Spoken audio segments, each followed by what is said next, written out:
Alrighty, everybody. Welcome on into the Central Committee stream with your host, Mike from PA. We are live once again, and oh my lord, it's GOTV weekend for our friends in Wisconsin. I have to say, I'm already so proud of them, you know? No matter what happens, I feel really good. You know, I'm as confident as you could be, but we got to run through the tape. Very clearly, the Democratic establishment of Wisconsin is very mad and you know, doesn't want her to win. But you know, guys, Andy Beshear, he's running the Democratic Governors Association, so I'm sure he's going to help her, right? Andy Beshear, Etta Germentum told me Andy Beshear, he's a goodie. He's a good guy. So I'm sure as soon as she wins, you know, Andy Beshear is going to rush. Obviously, if you guys have seen, I don't know if you've seen the news, but Hitler is dead. Hitler is dead. Oh, I'm sorry. Asmongold banned from Twitch. And this is something that midterms come. This is something that I think a lot of people, I said this last year, that Asmongold was going to be able to get rid of, excuse me. I said Asmongold was going to be able to get away with a lot. Mike, they're spamming Gore in Discord. Okay, sure. Hold on. Let me alert the mods. Okay, one of the things we need to do is just you need to see who joined the server. Slow down permissions for a second and then ban the people. It won't let me ban? Huh? All right, hold on. Interesting. they hacked an app. That's pretty advanced. That's pretty advanced. All right, hold on. Let me fix it. It's not that big a deal. Anyway, we've got a lot to talk about. Earlier this week, a progressive challenger delivered yet another blow to the Democratic Party establishment. Abdul El-Sayed, the Democratic Party civil war has been won. Over Haley Stevens to be the party's Senate nominee in Michigan is one of the highest profile victories for the ascendant US left in recent years. And it was the climax of a bitter primary campaign that exposed the deepening rifts in the Democratic Party over issues like economic populism, immigration, and perhaps most notably, Israel. So in this video, we're going to explain the so-called civil war in the Democratic, the ascendancy of the Democratic Socialist or Progressive wing, and what it means going forward. Explore which world leaders are winning and which are losing every week with our podcast, The World Leader Leaderboard. Find it over on the TLDR Podcast YouTube channel or in your favourite podcast That's app. Like we can probably trace hacks. This current Democratic Party transformation back 16 and Senator Bernie Sanders' presidential. Sanders, an independent who caucuses with the Democrats, put up an unexpectedly strong challenge against Hillary that's Clinton, really interesting. who won the party's nomination. That's an interesting hack. I wonder. That's more of a Discord thing, huh? Clip about Wake being asked about Asmon's comments before he was banned. Lost the general election that November. Trump. Sanders' progressive grassroots 2016 primary campaign helped elevate the left-wing cause and establish a campaign blueprint for a new generation of progressive candidates, focused on income and wealth inequality, universal healthcare, campaign finance reform, and more. 2 years later, in 2018, that new generation broke through. 4 young, vocal progressives known as the Squad, including Alexandria Ocasio-Cortez and Ilhan Omar, challenged the Democratic establishment and were elected representatives. Left-wing Democrats once again coalesced around Bernie Sanders' second campaign in 2020.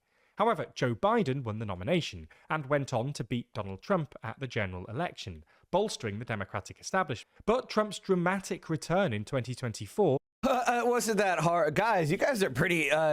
I think we might need to have a mod Discord training, because that wasn't that hard for me to figure out.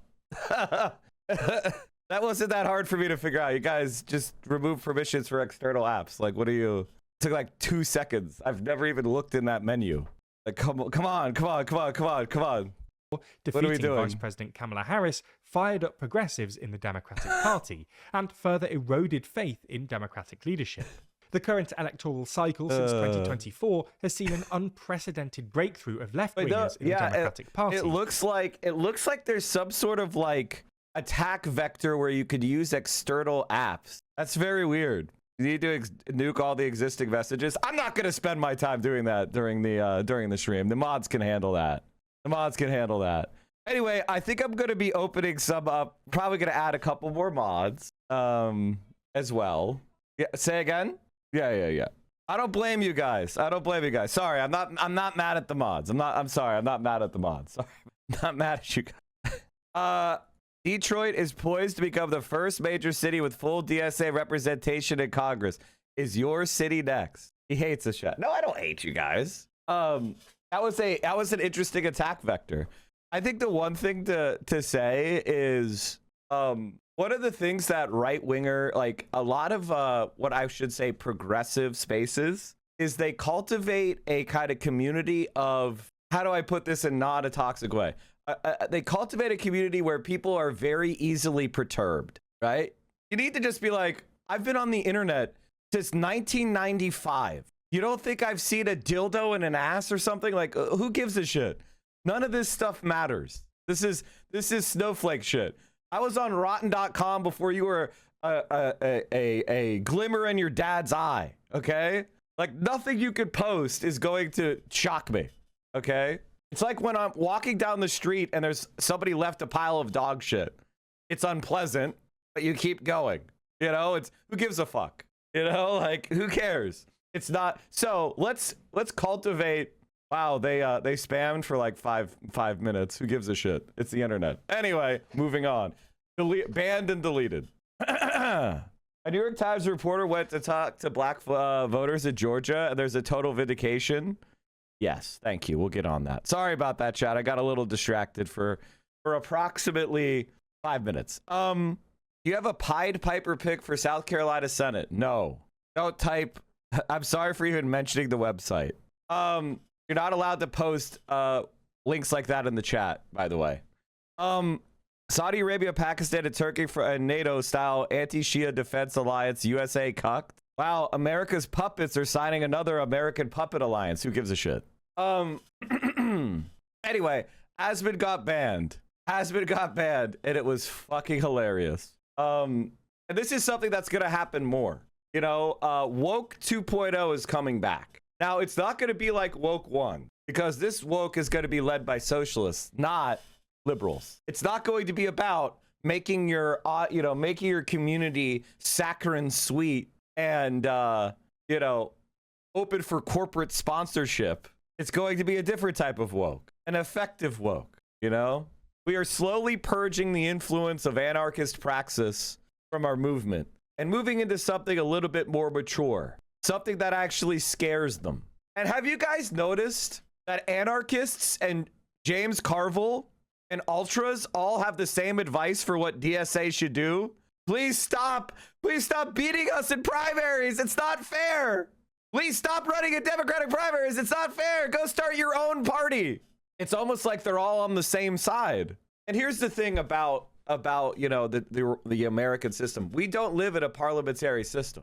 So the strategies and tactics that you learned about when you read Lenin or you read some sort of socialist author and they're writing about a parliamentary system in revolutionary conditions in 1919, it's different than now. And so you have to develop a different strategy under the conditions that we have, which is why I recommend you read Gramsci, because Gramsci was writing from a relatively developed country and had different conditions than it persisted, say, when Lenin was writing his treatises. Not that you can't get there's no utility from Lenin. It's just saying that these treatises, these theory books that people are reading, it's not America, man. We have our own conditions, and we should be adjusting our strategies based on our own conditions. Over a month old, but funny as fuck.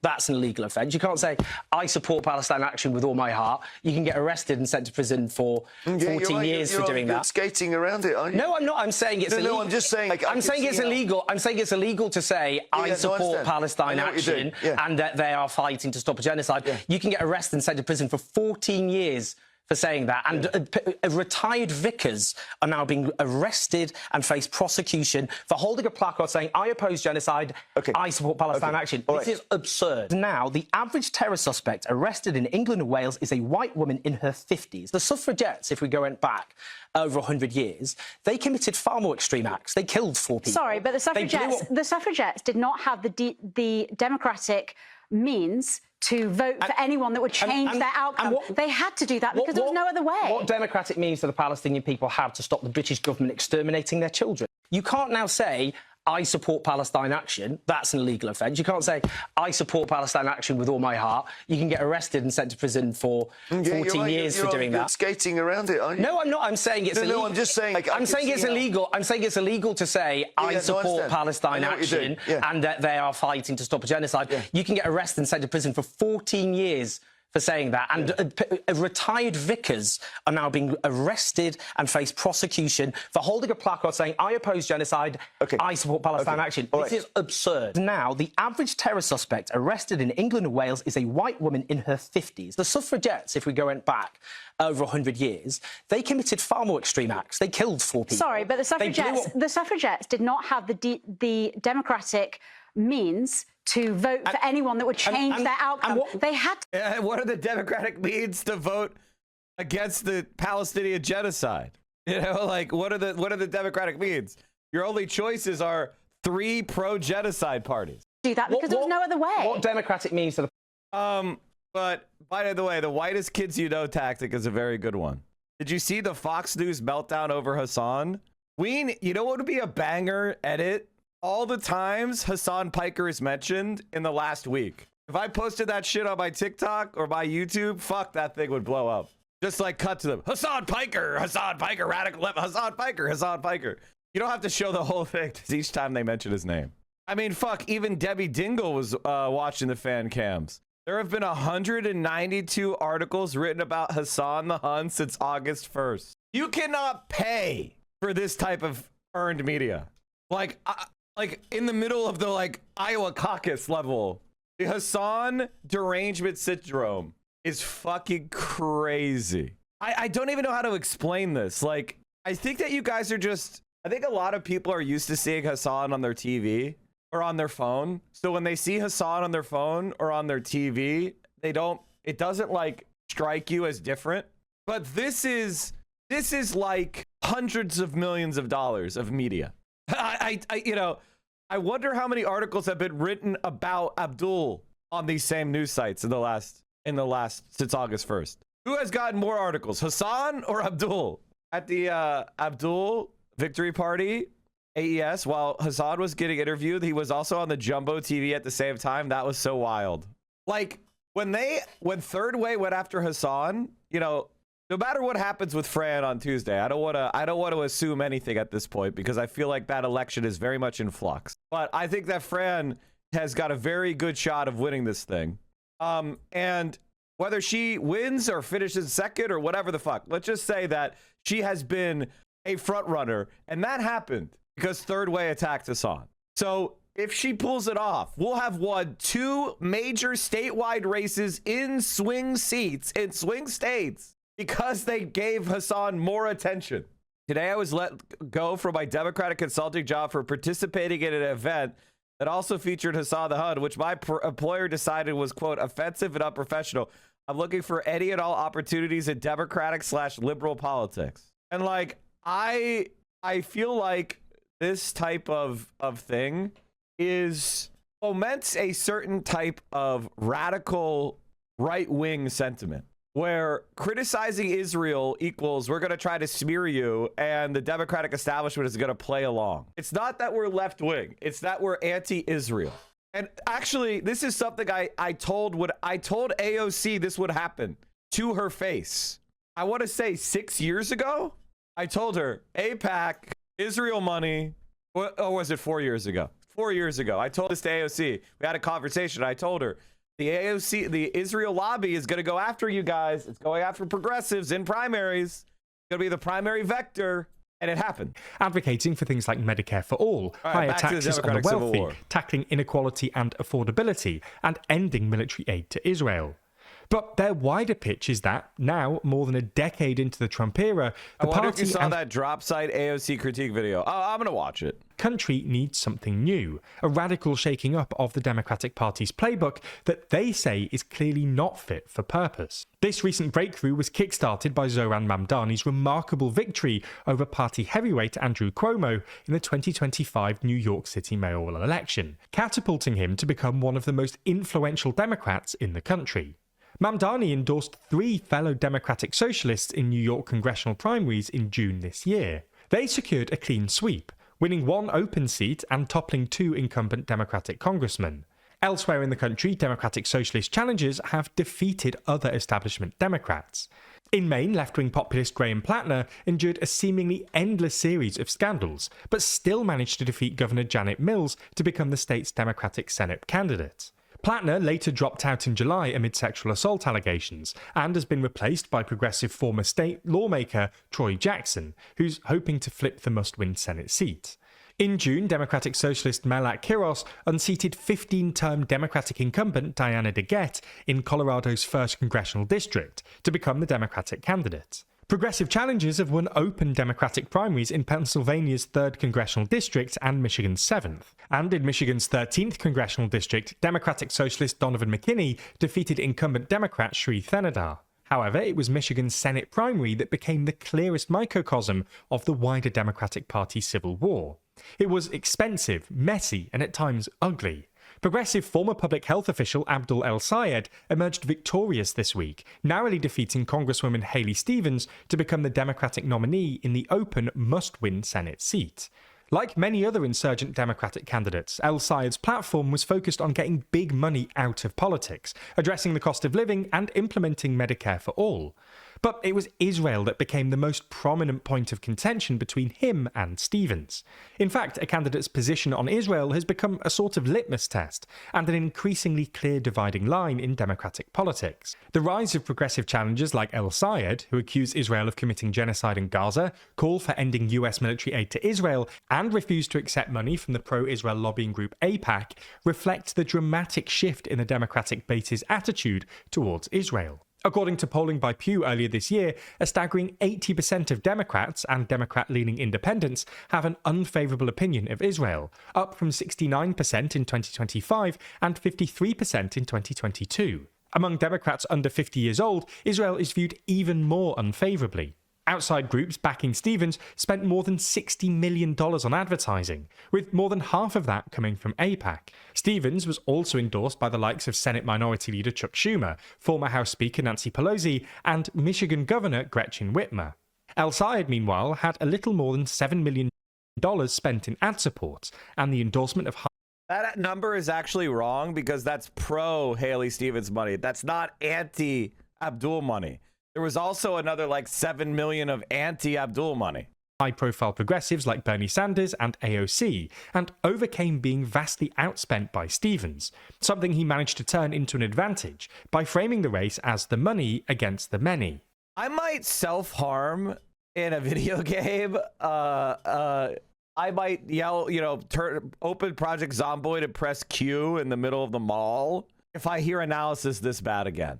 When you are massively outspent, that's not an advantage because you have a talking point that you say. What the fuck are you talking about? It's legitimately insane. What are you like? It's almost like we live in a world where people think Democratic Socialists are unelectable because we need corporate money, but then they want to simultaneously argue that corporate money doesn't change anything in elections. Haley Stevens, if she had $7 million, or more likely the $3 million she would have raised if it was, there was campaign finance law that was functional, she would have lost by 40 points. The only reason this was a race is because she outspent them 7, 8, 9 to 1. And just because Abdul had a talking point about how money in politics is bad doesn't mean it was an advantage. This is dumb as fuck. The advantage that money in politics gives you is that it allows you to force your message into spaces where people don't want to hear it. Because there's a lot of people that vote off of very little information. I want to just be completely honest with you. In fact, there are a lot of people who think if I didn't hear your message, then you're not worth voting for.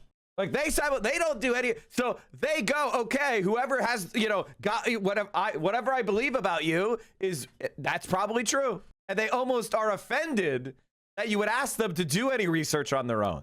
So the money allows you to force your message into spaces where it would never normally be, so that it is picked up on and learned by the community. The fact that he was able to overcome that with earned media, with social media, with field organizing and door knocking and phone calls and word of mouth is unbelievable in a statewide race, in a state as large and as diverse as Michigan. It's unprecedented. That's why everybody is saying progressives can't win these statewide races in purple states, because they know that the corporate money is going to be lined up against people who want money out of politics. That was the entire argument about why we need to be centrist, is so we could take a lot of corporate money in these big swing states. The candidate who spends more wins. That is the overwhelming lesson of politics. It has been for a long time. The only exceptions are Hillary Clinton and Kamala Harris. I mean, there are more exceptions than that. I mean, Kamala Harris did outspend Donald Trump. Kamala Harris did outspend, Donald Trump 2-1, I believe. But that's a lot different than 9-1. El-Sayed's primary win is one of the highest profile victories for the ascendant left in recent years. But it now faces its biggest test in November, when he goes up against Republican former Congressman Mike Rogers for the Senate seat.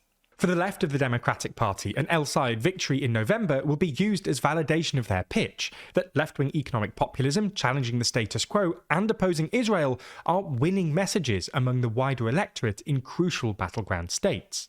If he loses, though, it'll be held up by establishment Democrats as evidence that moderation is key, and that this brand of politics alienates more than it wins over. This midterm cycle has demonstrated that democratic socialists, or progressives more generally, are a rising force within the Democratic Party, and has caught the party establishment on the back foot. Socialism is no longer such a dirty word, with around a third of Democrats and Democrat-leaning adults identifying as democratic socialists, according to a recent CNN poll. But we shouldn't paint a picture of a totally dominant Democratic left, as moderate establishment-backed candidates have managed to hold off against progressive challengers elsewhere, including in House primaries in Missouri and Washington.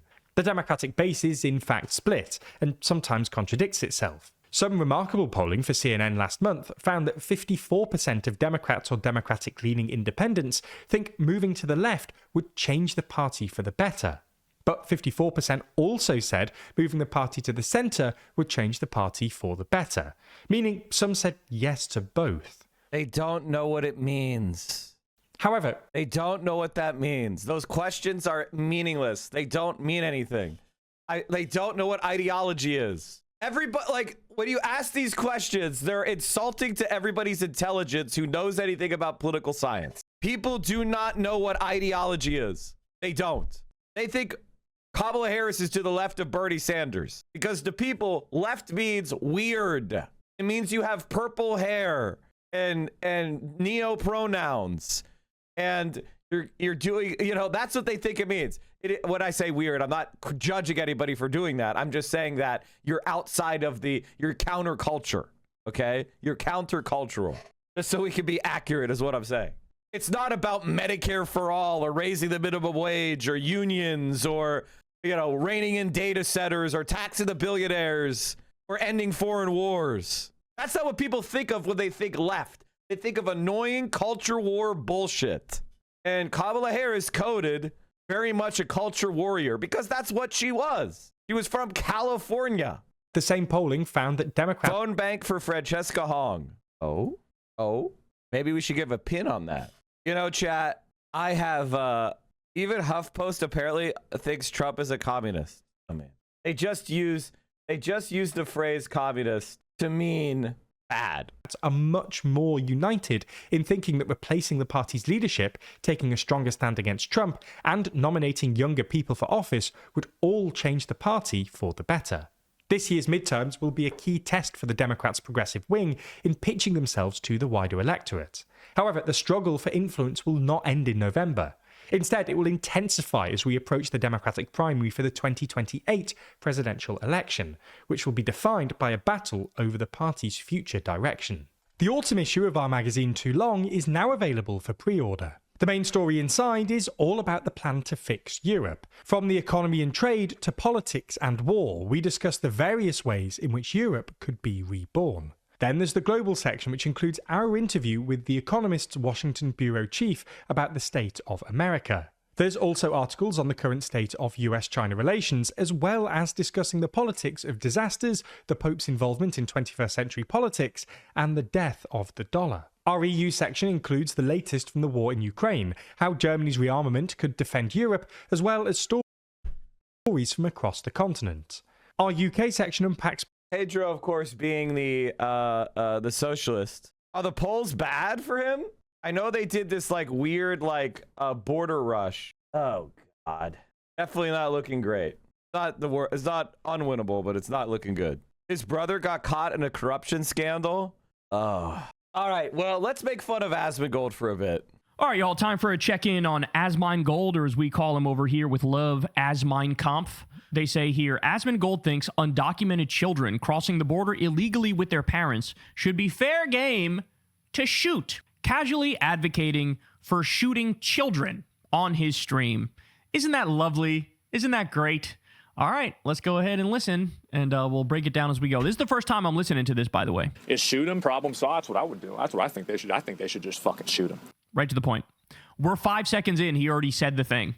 They should just fucking shoot them. Talking about the children of immigrants. That's great. That's awesome. Is shoot him, problem solved. That's what I would do. That's what I think they should. I think they should just fucking shoot him. Like, I've said this before. Like, I know that it might sound like, oh, well, you shouldn't do that. I have no sympathy for doing that, and I would do that in a second. Why should your sympathy matter in the situation? You might not have sympathy for somebody who's the victim of a murder because that person was an asshole to you. Why should that matter? The law should have nothing to do with how you feel about it, right? It's about objective rules put in place for a fucking reason. This is what has become of a lot of right-wing commentary now. Like, it broke up and it went 2 different ways. You have the white nationalist types and the Groypers and the Nazi types, right? And they go in like the Fuentes route. And then you have the Asmongold route, where instead of, back in the day, the conservative audience liked to feel like there was a fake intellectual on their side. Somebody like Ben Shapiro, who would talk really fast and make highfalutin sounding arguments that were actually stupid, but at least he was pretending to try to be smart, right? Now those people are like, we're done with the fake smart thing. Just give me a grunting ogre who's going to say incredibly violent and sadistic shit. Because at the end of the day, that's what marries together every Republican voter and every conservative, is being sadistic. The fascism instinct is now overwhelming to these people, and they can't even bother to hide their sadism, and so it manifests in situations like this. All right, we're 16 seconds in. I'm going to try to shut the fuck up and let him talk. Do that. I have no sympathy for doing that, and I would do that in a second. Because it's the right thing to do in the long term. You can never look at, in a very, very isolated incident, you could say, and there's always, this is emotional blackmail, right? Well, you can't shoot these people, they have kids with them. Well, then don't bring your kids. If you don't want to get shot, then don't bring your fucking kids. It's really simple. What if they're escaping a war? What if they're escaping a war? What if they're escaping a cartel that has them marked for death? What if they're escaping a situation where they're dumpster diving in order to survive and there's no opportunity there whatsoever? Like, what would you do for your kids, right? Or what would your parents do for you? Everybody would react the same. Everybody's just trying to live a decent life. And so, but he makes it like it's a fucking offense punishable by death? I can't. You mean you'd shoot adults and deport the kids, right? Well, I'd shoot whoever. Yeah, I'd shoot whoever. I mean, if it's kids, women, men, anybody, just shoot them. I mean, what is there to even say? One of the defining characteristics of a conservative is being functionally incapable of putting the shoe on the other foot, putting yourself in the position of the person that you're talking about. Because they just think like, that's not me, so whatever. But well, that's exactly right. There's a very famous internet comment. And it boiled down conservatism to the law should bind you and protect me. In other words, arbitrariness is the essence of being conservative. Feeling like they are entitled to special treatment. That's it.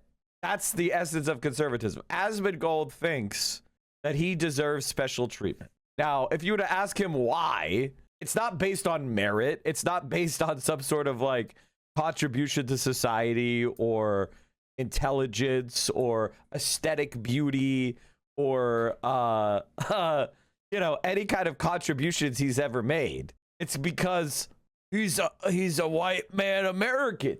And I think like whenever people deal, this is why like liberals lose to fascists, because liberalism can only exist within a very narrow band of conditions. It cannot exist unless everybody's already kind of playing around with these certain norms and rules. The moment you start having a situation where capitalism is unstable, there's a, you know, decline in living standards, a rise in inequality, some natural disasters or political upheavals, liberalism collapses because they're unable to contain threats like Asmongold. And Asmongold is in no way someone who believes in the ideas that led to the founding of the U.S. He is un-American. He really has the values of a warlord, the values of honestly a criminal gang where might makes right, and that's the end of his calculation. That's it. It's Destiny's time to defend Asmongold for his hate of HASAN. At the end of the day, like, guys, I've said this before, Destiny doesn't care about liberalism. He is a narcissist who's been spurned. That's it. And because we live in this digital age, and because the person he was spurned is online and available, he can never move on. Because he can always just click over to Hasanabi's stream and watch HASAN. He can never move on because his primitive reptile brain is constantly being re-stimulated by his failure. It's like, but it is, right? Like, you think the recent blue wave is influencing Twitch's decision to ban Asmongold? Here's what I've said before, and I'm sure there's a clip of me out there. I said, Asmongold is currently politically protected, right? The TOS is not being applied to him because if Twitch bans Asmongold, then they're going to have a bunch of fucking hearings in Congress. They're going to be hauled before, you know, they're going to be hauled before the Senate, the House, the CEOs. They're going to have to like get yelled at. And it's a bad idea. They have been remarkably fair-minded toward me and HASAN. So all I want them to do is keep their heads down and just keep on offering Twitch streams. You know, like I don't want them to be overly interventionist right now, because if they are, they're going to be intimidated into overly policing me and HASAN. But in January of next year, when the Democrats are riding a wave and Donald Trump's approval rating truly goes into the toilet, because right now the Trump base is still hanging with Trump. Everybody who's normal, every single person who's normal or persuadable in any way hates Trump, but he still has that hardcore MAGA cult. And then when the midterm hits and the Republicans are absolutely humiliated and swept out of power, and the opportunist rats who will see the end of the tunnel, the light at the end of the Trump tunnel, where he's finally out of American politics, or at least have the ability to run himself, he'll still remain a influential member of the Republican Party. There's no doubt about that. His endorsement will still matter. But for a lot of opportunists, that ship is going to start to sink. It's going to fatally take on water. And a lot of people are going to be jumping ship, because going into 2028, association with Trump will be stench. Why aren't Asmongold statements on CNN? Because Asmongold is irrelevant. Asmongold is irrelevant. I wish you could see likes, because this account had like 40 followers yesterday. This is botted to hell. Yeah, they bought this shit. They bought this shit.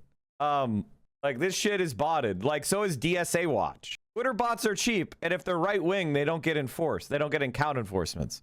Kind of surprised people don't bot harder. This page is following 47 accounts so far, and one is a locked account with under 5,000 followers who is an Israeli dual citizen connected to national pro-Israel online personalities. I mean, yeah, obviously. Obviously, the Democrats for Mike Rogers is a Zionist front. Like, is anybody confused? Looks like I stored the Herditz nest. LOL, bots hate when a guy gets criticized for saying children should be shot. I like how nobody has explained how he's wrong. There's a potential reason, but nobody is even stating them. It's like, wow, he wants to shoot kids, therefore he's bad. It's like you, I guess this was an F slur, actually believe there is zero context that would make it appropriate to shoot kids. Pedophile avatar, lolly avatar, wants to shoot kids. Again, and named Aryan. Now, here's the thing.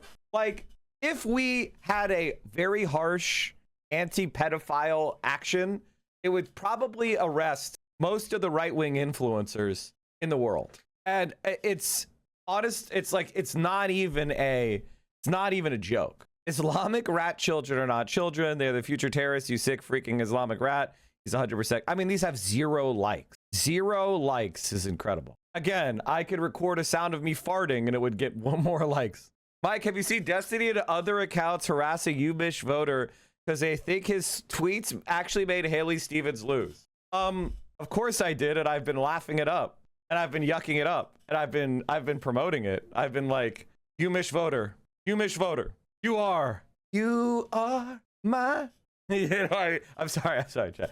But like, Umish voter, you warrior, you suppressed at least 15,000 votes with that tweet that got 1,000 likes. 15,000 people were gonna vote for Haley Stevens, but they thought she's a loser. She has no chance. I might as well vote for Bernie Sanders. We're all human.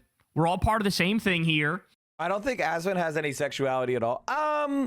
Yeah, I don't. I think he's asexual as well. I mean, maybe he jerks off, but who knows? Like, he's not. He doesn't really strike me as somebody with the executive function to like try to approach someone. And like, would they would, of course they would reject him. He seems like he has executive, like, you know, diagnosing Asmongold, because I am a doctor. He is definitely got senile squalor syndrome, low testosterone, without a doubt. I would say that he has rejection sensitivity and severe executive function disorder. So put all that together, and you know, I don't think he's fucking much. And that very easily could be you. You very easily could be raised. It's totally arbitrary. You were born and raised. He has adaptive asexuality, so unfuckable that he lost interest and hope entirely. I mean, like, I do think there should be a national program or residential, like, we should set up residential facilities and check every basement in the upper middle class neighborhoods. You know what I mean? Like, I unironically, I think we should set up a Chinese style intervention. You know, where was that Yogopnik tweet? Oh, we got it. Dude, they have literal anti-Asmongold divisions in China.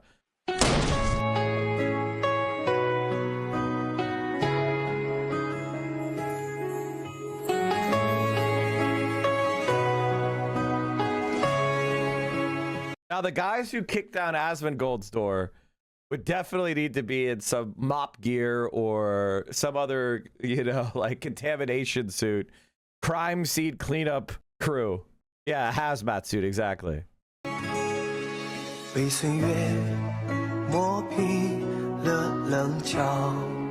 This is how you could tell it's a left-wing country, because they're not even slapping him around. Like, if you look at this, there's no cuffs. They're not slapping him around. He's not getting a hood on his head. You know what I mean? Oh my God, he's got the Ethan Klein posture. Ethan Klein photo, please. Ethan Klein photo, please. Can we get the Ethan Klein photo? The Ethan Klein goblin photo. I'm gonna keep it paused here until somebody finds it for me. Quest G. I worry we tried anything like this, it would turn those people into teen abuse camps like run by failed cops. I mean, why are you ruining our fun? Why are you ruining our fun? It's like, Mike, aren't you concerned that these kind of interventions will also have some unintended consequences? Well, of course they will. Oh my God. Ethan Klein is worse than the guy getting kidnapped into an anti-gamer camp in China. Holy fucking hell. All right, where's the... Oh, and it's not... Oh my God. What the fuck is this? You know those, like, video games where you have to, like, detect an alien or like what's another word for it, but like there's like, you know, shapeshifters or pod people, anomalies. Yeah, the visitors. You're shooting, or you're not inviting him inside the home. All right, you're not inviting him into the home whatsoever when you see that posture. If you're in like a thing type situation, you're shooting that. like as a thing that is not a human, you know, not him himself. You're detecting him as not human. So honestly, I have to say, this may be the worst posture I've ever seen. Like, in a situation where a person is not intentionally doing it. Again, the penguin fat suit has better posture than Ethan Klein. Danny DeVito in the penguin fat suit, even going by the back of the fat suit, has more vertical posture than Ethan Klein. I know we were originally making fun of Asmongold and we've spun off, but what the fuck is he doing? He looks like a spore creation. He doesn't look like a spore creation. He looks like one of the other species on your spore planet that you need to like evolve past so you can get to the like industrial stage. Oh my God, there's a worse photo. All right, I have to say, I've been in some very dumpy clothes, you know. Let's say it's Sunday on a 4-day weekend and you're just kind of doing a staycation. Maybe it's the period between Christmas and New Year's. You know, New Year's Day is like 3 days away, so you don't have anything to do. Everybody's on vacation. You're kind of chilling. It's cold outside. But even in the worst days of the laziest, most disgusting days of my life, I've never looked like this. And it's so remarkably similar. This must be an edit. No, this is not an edit. Also, Asmongold, it's like the camera doesn't even want to focus because it doesn't recognize him as a human being. And honestly, neither do I. In the US, you easily could have been born in motherfucking Guatemala or China or Madagascar. He looks like my frog cryptid. You know this frog cryptid? He looks like my frog cryptid, except has worse posture. This is like my frog guy. This is a cryptid. I have a little cryptid collection. All right, hold on. Wait, did I close it? No, did I close it? It was so good. Maybe it was so ugly I wanted to close it. I wanted it off my screen. God damn it. I did. All right, hold on. No. What? Where'd it go? So confused. Earlier this week, a progressive challenger did. Oh, there it is. Okay, Jesus Christ. It was a Twitter thing. Okay, hold on. Ethan Klein. Okay, hold on. Let's have him face the same way. Ethan Klein has worse posture than my frog cryptid guy, who does not have a neck. I think that my frog cryptid guy would have better luck on Hinge. All right, let's keep going. Holy shit. Or anywhere. And so in that scenario, if you're poor, if you're downtrodden, if there's a war going on, if you're desperately trying to escape to save your life and give your kids a chance at a better future, give yourself a chance at a better future, have a guaranteed next meal or whatever, and you want to go to a more stable society, right? Like you could that could be you, Asmongold. That could be your parents taking care of you or you taking care of your theoretical kids, even though I don't think you have any. Like, how do you not get that? How do you not get that? The thing is, like, Kyle, you're talking about somebody, Asmongold, who doesn't value humanity. Like, he doesn't value society. He doesn't value, like, mutual respect or, like, there's just, you're just talking past him. He is a pathetic nihilist who is just desperate to get attention because that's the only time he feels like he matters. I mean, you cannot have these kind of earnest conversations with somebody like Asmongold. He doesn't care. He's just winning by you talking about him, right? Like that's all that Asmongold offers. And what's monstrous is that you really have sort of broken everything down into a rigid hierarchy when it comes to human beings. Like there's certain kinds of human beings are at the top of the hierarchy. White people. But he's not built for that shit. If he ever left his house and a Moroccan came up to him and said, "Oh, do you think I'm a subhuman?" You think this guy would be like, "Yeah, hell yeah, I think you're a subhuman and I'm gonna put you in your place"? No, he would go, "It was just memes. It was just memes. It was just memes, guys. It was just jokes. It's not that serious." He wants to, he's not about that shit. Conservatives, like they get full humanity granted to them, but as you go down the line, right, and you get to left-leaning people and you get to minorities, black people, brown people, whatever, then it's like zero sympathy, zero empathy, and basically treat them like they're otherized, treat them like they're animals, treat them like even lower than animals. And like I just think that's one of the core and key differences between the left and the right, is that the left at the very least puts in some amount of effort to empathize and sympathize and put the shoe on the other foot and try to craft a system that is a bare minimum amount of humane. But these guys actually take joy and pleasure in not being humane. Like, and it also might stem from the fact that they're miserable and they want to, like, you know, put their misery on others. And so the way they do that is to take joy in others' pain. It's very strange. It's a weird psychological thing, but I feel like there's a lot of that going on as well. They're going to stop coming over. Because if you don't do that, they'll use children and women as shields to get themselves over. And then they'll put more women and children at risk because they know that they can use them as collateral so they can get more of themselves over. That's the way it works. That's the way an animal thinks, and these people are animals. They're savage. Oh, no. It's so funny to call other people animals while you're saying we should destroy and target children, right? Like, he's trying to say it's animalistic of them to be shot by him. And again, that is what it comes down to, right? For Asmongold, obviously he won't do it. He's never going to get his hands dirty and do anything, right? He's just talking about it. But basically what he's saying is, if you're weak, you deserve it, right? Asmongold is kind of saying, if you can get away with it, then it's legit. That's really all it is. And he has contempt for people that are victims. That's really what it is. Absolute fucking savages. That they can use them as collateral so they can get more of themselves over. That's the way it works. That's the way an animal thinks, and these people are animals. They're savages. Absolute fucking savages. The stupidity is literally off the charts. It's immeasurable. He's even dumber than I thought he was. I didn't have a high opinion of him before. My opinion of him now is even fucking lower. And why do I say that? Because he is calling others animals and savages as he's advocating for shooting children, for murdering kids. You're the animal. You're the savage. What would make somebody a barbarian, an animal, a savage? Supporting stuff like murdering kids, murdering innocent people. And you literally just advocated for that.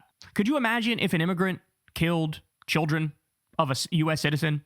He would say that's an animal, that's a barbarian, that's a savage. Of course he would.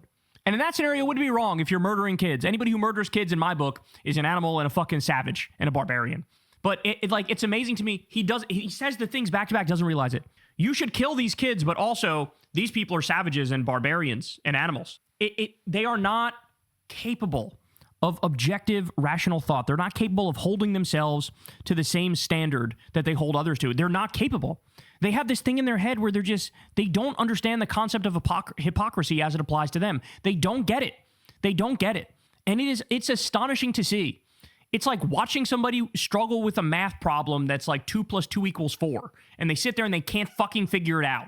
Right? That's what it's like. That's what it's like. I can't, man. Anyway, this is here's one of your figureheads to the conservative movement out there, to the Republicans, to, you know, the rising fascists. All of Kyle's content is hypocrite shaming. They know they're hypocrites. They don't care. Guys, liberals love it. Liberals love it. There's one audience where you're going to make progress by pointing out someone's hypocrisy, and that's with liberals. That's why vote blue no matter who. Pointing out that all these centrists and moderates were screaming at the top of their lungs, you got to vote blue no matter who, when they were the ones who were nominated. And when 95% of Bernie Sanders supporters voted Hillary, did they turn around and say thank you, which is, by the way, a higher rate than Hillary Clinton supporters who voted for Obama? Did they turn around and say thank you? No, they kept the lie going. And now that we see a few progressives who did everything the right way, they ran in the primary, they made their argument, they stuck to their guns, didn't take corporate PAC money, and then won in a swing state, in a statewide election. Did the Democrats, centrists online, that's, you know, third way, are they saying, you know what? We may disagree on some of these policies, but we need to make sure that we have a Democratic-controlled Senate and a Democratic-controlled House? No. Vote blue no matter who was a lie. I've been saying that my entire time online as a content creator, as a political commentator. I've been telling you, vote blue no matter who only goes one way.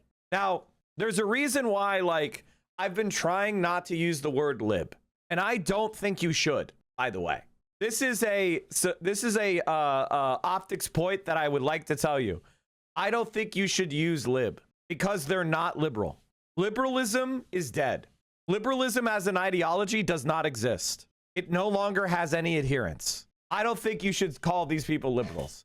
You should call them what they are: corporate stooges, Israel shills, centrists. You shouldn't use lib. Fuck, you shouldn't even use the word moderate. That's giving them a kind of PR name. They're corporatists. They're status quo defenders. They're Zionist or Israel shills. Don't give them liberal. Don't give them moderate. They aren't. And a lot of people think of themselves as liberal who are actually progressive or even democratic socialists when you get down to the policies they support. So I don't think we should be, quote, attacking, calling people liberal at this point is just nonsense, because liberalism as an ideology doesn't exist. These people are regime defenders. They defend American imperialism abroad because they defend American empire. They're not doing it from a liberal point of view. They don't give a shit about spreading democracy. That was always propaganda of the neocons. That was propaganda of America when they were fighting the Cold War. They never believed in it. They put in a military fascist dictatorship in Taiwan, in South Korea, in South Vietnam. They overturned the democratic, government in Iran. They opposed the kingdom of Saud on the Middle East. They supported the military dictatorships in Egypt, military overthrow of their democratic government just a couple years ago under Biden in Pakistan. We don't give a shit about democracy. We supported a right-wing coup in Argentina, in Brazil, in Chile. America does not give an iota of a fuck about liberal democracy. America is allied with, I think, 80% of the world's dictatorships and authoritarian regimes? I mean, the U.S. was practically slurping up Russia until Russia invaded Crimea. We basically ignored when they invaded South Ossetia and Abkhazia in Georgia. Like, we didn't even care. So the idea that, like, oh, we've always hated these countries, it's nonsense. It's nonsense. Fuck. Nixon normalized relations with Mao. Everybody panicking about how Hassan Piker said Mao was a great man of history. And it's like, he was just repeating what Nixon said. He was just repeating what American presidents have said since the normalization. And like, that's, what do you, like, it's so funny. Like, and it's funny when people attack, for example, our Taiwan position, which is that Taiwan is not a country. It's a part of China, which is the United States of America State Department position. So I don't think you should give these people the name liberal. They don't have it. They're not liberals. We might even be able to work with liberals. These people are not liberal. They don't care about human universals. They don't care about freedom of conscience and freedom of speech and freedom of association and political pluralism and equality. They defend Israel, which is an ethno-state. That's against liberalism. All the biggest so-called self-described liberals support an ethno-state, a supremacist state built on Jim Crow and apartheid. That's not liberalism. They're defending the political interest of the corporate status quo. That's it. Stop calling them liberals. They don't have that title. They don't believe in it. And liberalism died. It died in the 70s. And we have lived in this oligarchic neocon world ever since. Liberalism has fully died with the death of the New Deal coalition. Jonathan Cohen of Third Way, who brags about attacking Bernie in 2016 and 2020, discusses his $15 million plan to attack DSA. Okay, let us finish the Asmongold thing and then we'll go back. Here you go. This is your people. An unwashed guy with rats crawling all over him, with a fucking junkyard behind him, a fucking dump behind him, ranting about how, the others are filthy and they're degenerates and they're criminals and they're animals and they're barbarians and they're savages. When literally all of those things apply to him if you're willing to be even remotely objective about it. So there you have it. But it's almost like I struggle. I don't know if you guys can tell, but I struggle to even come up with the words to respond to it because it is so jarring in its immense stupidity and its extremism. But this is where we are. And I guarantee you this guy's parents didn't raise him to be this fucking evil, to be this much of a piece of shit. Something went off. I don't know when or how, but something really is off and out of bounds with this. And I don't know if he just says shit for the shock value, but there's gonna come a time, man. Like, I know it's hard to imagine today. I know it's hard to imagine now, but there's gonna come a time where this shit is hated again. Right? Like, I get it. We live in the age of Trump. We live in the soundbite era. You say some crazy shit and you get all the attention. I get that. But there's gonna come a time where saying shit like this actually fucking damages you. I mean, you literally are damaging your own soul by saying shit like this. But I'm saying, in the eyes of the public, there's gonna come a time where it's you know what? We're done with this cruelty and this sadism. We need to actually be decent people and try to create a better world. And now it might be like, oh, that's cringe or that's corny or whatever the fuck. But no, it actually matters to live in a world that with, you know, some semblance of sanity and humanity. I know, crazy, wild. Call me insane for pointing that out, but it's the truth. And it's all going to catch up at some point. I don't think there's any doubt about it. All right, guys, that's the show, man. I love y'all very much. Seriously, could you wax on the difference between liberalism and nihilism as descriptors, though? Sure. When people think of liberalism, they think about the movement that emerged during the Great Depression, headed by thinkers like John Maynard Keynes, who understood that the kind of classical economics beliefs about capitalism were fundamentally wrong, and that the complexities of modern capitalism required a more robust government intervention in the economy because there were severe market failures that could destroy human flourishing. And so that with intelligent government action, you could actually improve the functioning of the economy. And that problems such as monopolization, monopsony, inflation, sticky wages and prices, animal spirits, these are irrational economic actions, financial crises, speculative bubbles, all these, and of course, externalities, negative and positive, were far more dominant in our understanding of how the world really works than the simplified models of market fundamentalism and laissez-faire. And that those models had led to the Great Depression, which had nearly destroyed the flourishing of the world. And we needed to have a governmental response that was designed to balance the interests of society in a rational way. Okay. And that's where the New Deal comes from. And the New Deal is a dynamic political movement that was made up of socialists, social democrats, Keynesian liberals, and they believed in bold, persistent experimentation on how to repair the fundamental flaws with capitalism and ensure that the what they described as the positive features of capitalism were able to be maximized, while the negative features like the instability and the bubbles and the crashes and the depressions could be mitigated. All right, so that's what we think of. So the New Deal, like, that was liberalism. All right, that was liberalism, and it carried on until the Arab oil embargo of the 70s, which caused a gigantic crash, an inflationary spiral, and the development of something called stagflation, where the economy crashed and inflation rose. And in reaction to those conditions, capital was able to develop a new form of politics called neoliberalism, led by Ronald Reagan, Margaret Thatcher, Tony Blair, and Bill Clinton, and a lot of other, both center-right and center-left politicians around the world, which were focused on what they called neoclassical economics, returning to a kind of like new version of market fundamentalism led by a thinker by the name of Milton Friedman and monetarism, and the idea that the markets are actually better than these interventions. The Keynesians were wrong. And for the capitalism to recover, we need to get rid of all those regulations. We need to get rid of all that state-owned enterprise. We need to get rid of, labor unions. We need to have global trade with no frictions. And that'll maximize human flourishing. And it'll be good for the world. And that was kind of what we've been operating on since, in both parties, of the center left and the center right.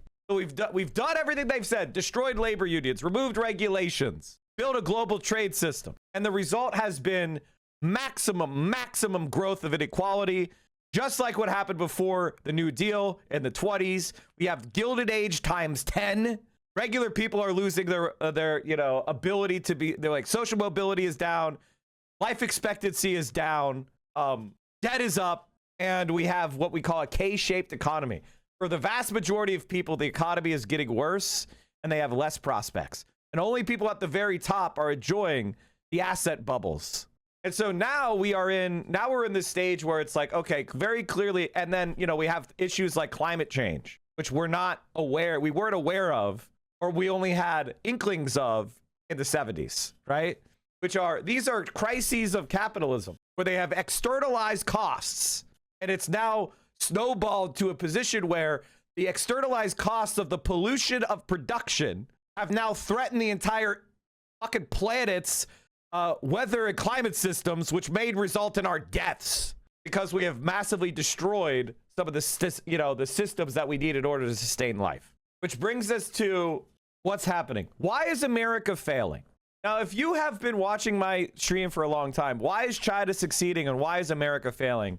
Fundamentally, the number one reason why China is currently succeeding and America is failing, even though America has all the advantages. We have the global reserve currency. We control global trade. We are at the head of the largest military alliances. We have, puppets in every single fucking hemisphere, in every continent.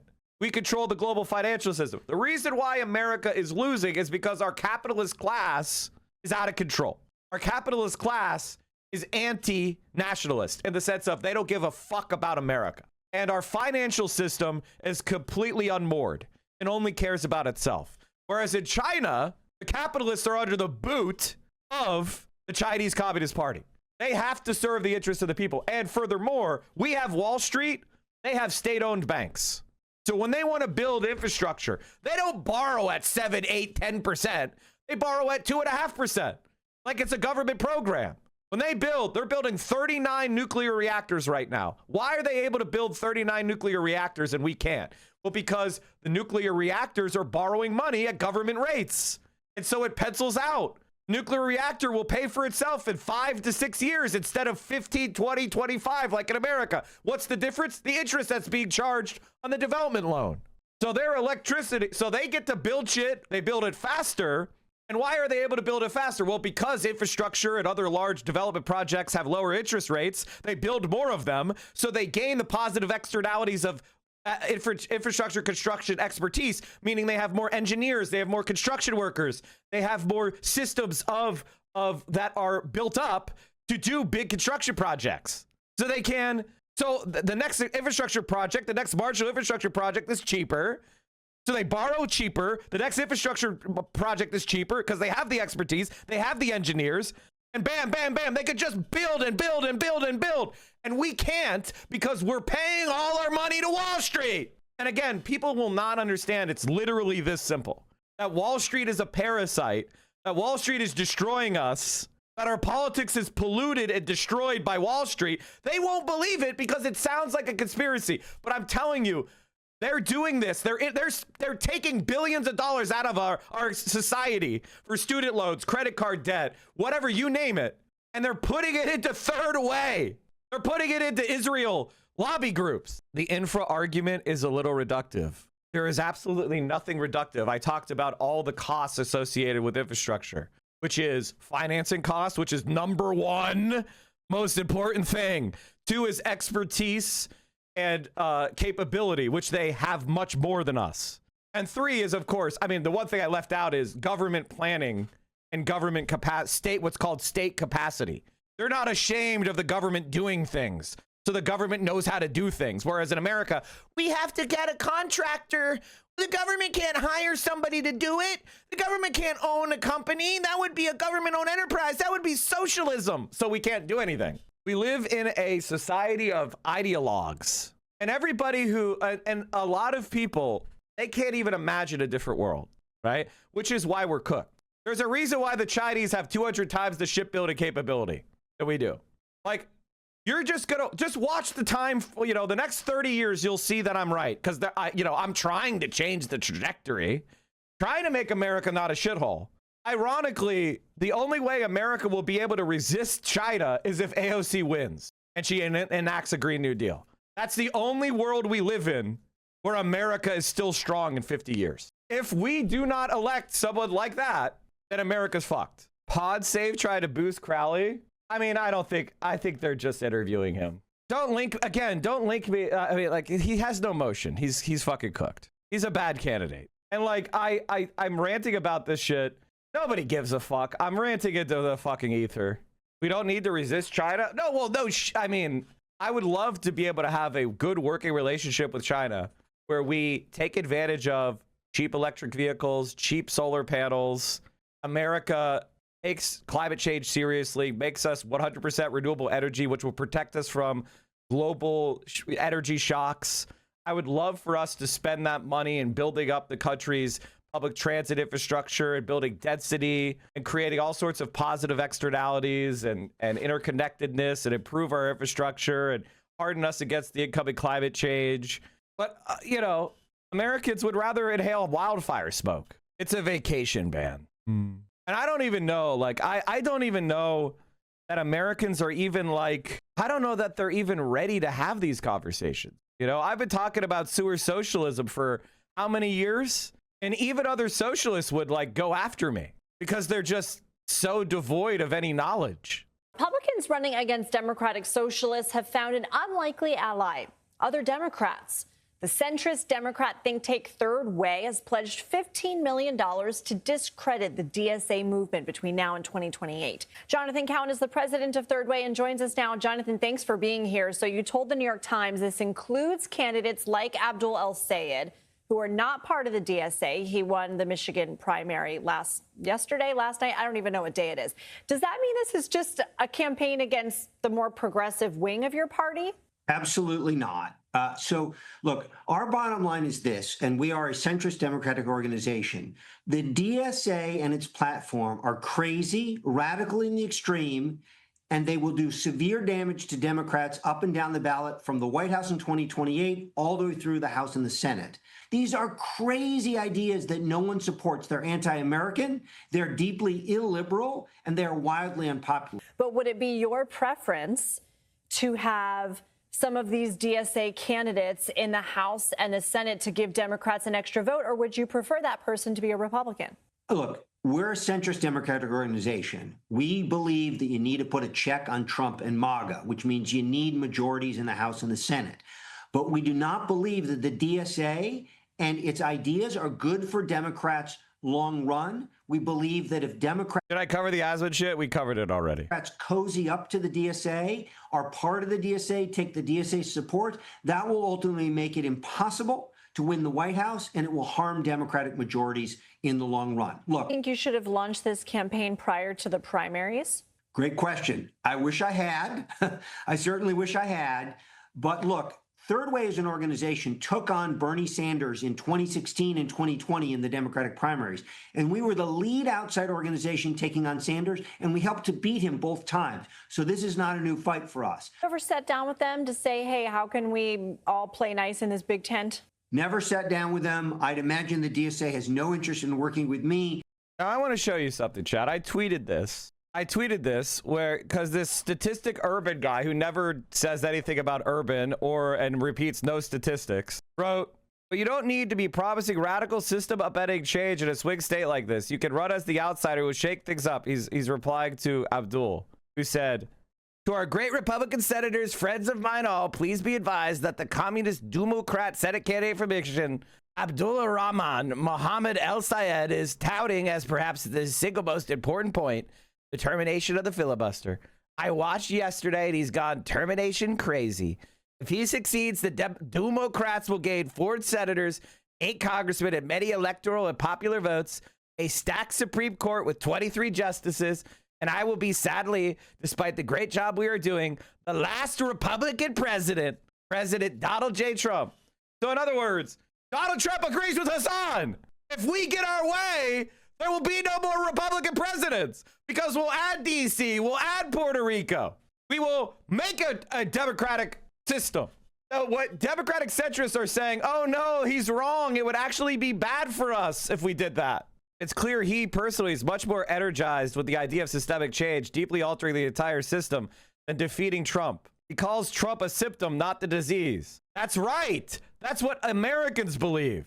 Doubtless I'll be yelled at endlessly for this take, since progressives are in such a bubble where a desire for systemic change is the overwhelming sentiment from everyone they know, and it plays so well to the base. But his base already adores him. The median voter in Michigan in 2022 was 56 years old. That's the actual number from Pew. Old. They own a house, they're basically stable, and just want to hear how you'll make life cheaper and more secure for them and their families. 2022, first of all, it's going to be a lot younger this year. That's number one. Number two, you dumb fuck, we lose. That was a bad year for us, dummy. When push comes to shove, Americans are very protective of the status quo. That's why they elected Trump twice, because they love the status quo. Now, He's saying that people want the status quo. Okay. Most Americans want major changes to the U.S. political economic system, not total overhauls nor minor changes. Okay. Which is your closest view of the American economic system? The system, quote, needs to be torn down completely, 13%, needs major changes, 55%, needs minor changes, 25%, does not need any changes, 7%. So would you rather run on the we're going to do major changes ticket with 68%, or would you rather run on the we're only going to do minor or nothing and the 32%? Net changes is plus 36. What comes closest to your view of the American political system? That's net 42. So Americans want to see major changes to our political and our economic system. Major change. And that includes indies and non-MAGA Republicans. Net 25 and net 46. Almost every single person who would ever consider voting for a Democrat ever wants major changes in this country. That's what the data says. Statistic urbanism. Americans have wanted major change for almost 2 decades now and have not been able to get it. If you think the status quo is mostly good, you are the person who is out of touch. Elections are won by change candidates and have been since 2008. This is wrong. Now, he says he lives in Colorado. I'm not sure that's still true, but I'd assume he's living in Denver. And I can tell you, Denver just elected a DSA candidate and a progressive for statewide office for governor. And the only reason why Hickenlooper wasn't thrown out on his fucking ass is because we did mount a serious challenge to him. But we certainly will the next time around. And so anybody saying like we should run on minor change is a moron. Like legitimately a moron. The American people want change and they're pissed off at Donald Trump. See where he's from. Okay, let's take a look. At least he's American. At least he got the United States App Store. And like I don't know what else to say. Like I just think these people are so wrong and the data is against them. I don't know what else to say. And by the way, people in Michigan are pissed at Donald Trump. So the more that Abdul can make it about Donald Trump, the better it goes. Dumbass! Mike Rogers can only win if he makes it a local election. If you make it about Donald Trump, you're winning, you stupid fuck! You idiot! And I'm yelling because this shit is so obvious that you have to be a fucking dumbass. Donald Trump has a 30% approval rating. When we look at Michigan itself, see if I could actually get the fucking, hold on. Here we go. If you're not a dumb piece of shit and you go to Michigan and you take Donald Trump has a 57% disapproval rate. You dumbass. So when you make the race about Donald Trump, you win. I don't know what else to say. I don't think I have to affirm this. You're stupid. You're wrong. And that's why you're going to lose. And when we're talking about third way, I think you guys need to understand something about third way. Third way is 100,000 quadrillion % a puppet of Wall Street. This is not me just saying rhetoric. This is literally true. Okay? After Abdul El-Sayed's win in Michigan, a DC-based advocacy group, Third Way, will now spend $15 million to attack the left. Primary season is almost over. Why the fuck would we attack the left when primary season is almost over? Everybody here is ready to go into vote blue no matter who. Have you seen me attack Sherrod Brown? Have you seen me attack Mary Peltola? Have you seen me attack John Ossoff? Although I have attacked him a little bit. But have you seen me? But he's winning by 1 million, so who cares? Have you seen me attacking the guy running in North Carolina? What's his fucking name? The governor guy. Shit, it's slipping my name. It's slipping my... fuck. What's his name? Fuck. Why is it slipping my name? Roy Cooper. Have you seen me attacking Talrico? Have you seen me attacking, what is that, Turek in Iowa? Have you seen me go around and shit on centrist Democrats running for Senate? Have you seen me finding their pro-Israel comments and boosting them? No, I have been focused on what? I have been focused like a laser beam, like a motherfucking laser beam on the people that I like. I have not been trying to fight the civil war in every seat and do damage to the center. But it may need to be done. I might change my mind. It might need to be done. Let's go and find which centrists are not in favor of DC statehood and lifting the filibuster, and maybe we need to start throwing some shit on them. If the establishment of DC is going to spend their time trying to attack our own side and then go, look how much better the centrists did, maybe we need to do a little damage to the centrists. Maybe we need to defeat some centrists in some other swing states, right? Now, I don't want that to be a good idea. I think that's a bad idea. That's a bad idea. But at the same time, I'm not gonna just do things, there has to be consequences, right? There's got to be consequences for breaking up the coalition. And I'm very comfortable. Third Way should start their own party. Cut Social Security and Medicare, deregulate Wall Street, job killing free trade, no living wage, no Medicare for all, better things are possible, and get 2% of the vote. Their war against the working class gave us Donald Trump. That's exactly right. That's exactly correct. Hate to break it to you, little buddy, but centrists and left center are the base of the party, i.e. black women. If you ask black women if they support Medicare for all, what do you think it says? Just a question. 77% of black voters support Medicare for all. So I guess they don't agree with that. What percentage of black women do you think support cutting Medicare and Social Security? What am I doing today? Okay. They frame themselves as moderate Democrats. Why aren't they spending money attacking the GOP? The answer requires explaining who they are. The board of Third Way has 33 people. Wow. Why do they have 33? That's like so creepy. Are they intentionally dog whistle? Are they intentionally dog whistling? In Freemasonry, the highest level Mason is called a 33rd degree Mason. That's so interesting that they decided to have 33 members of their board. Anyway.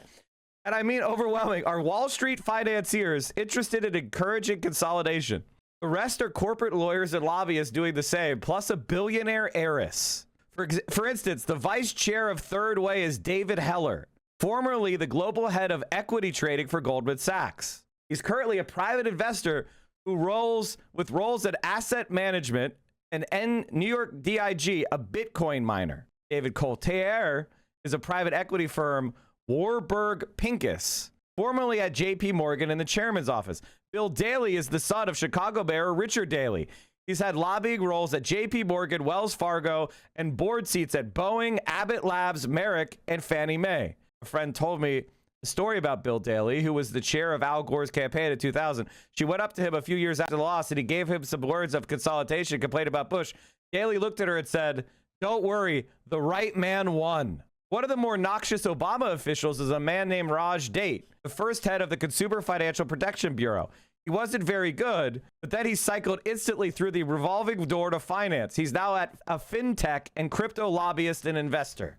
John Dyson is the chair of Millbrook Capital Management and a private investment firm that manages a manufacturing company, the Vineyard and Wine Group, and a hedge fund. He's a former official in New York City Mayor Giuliani's administration. Slow clap for that guy.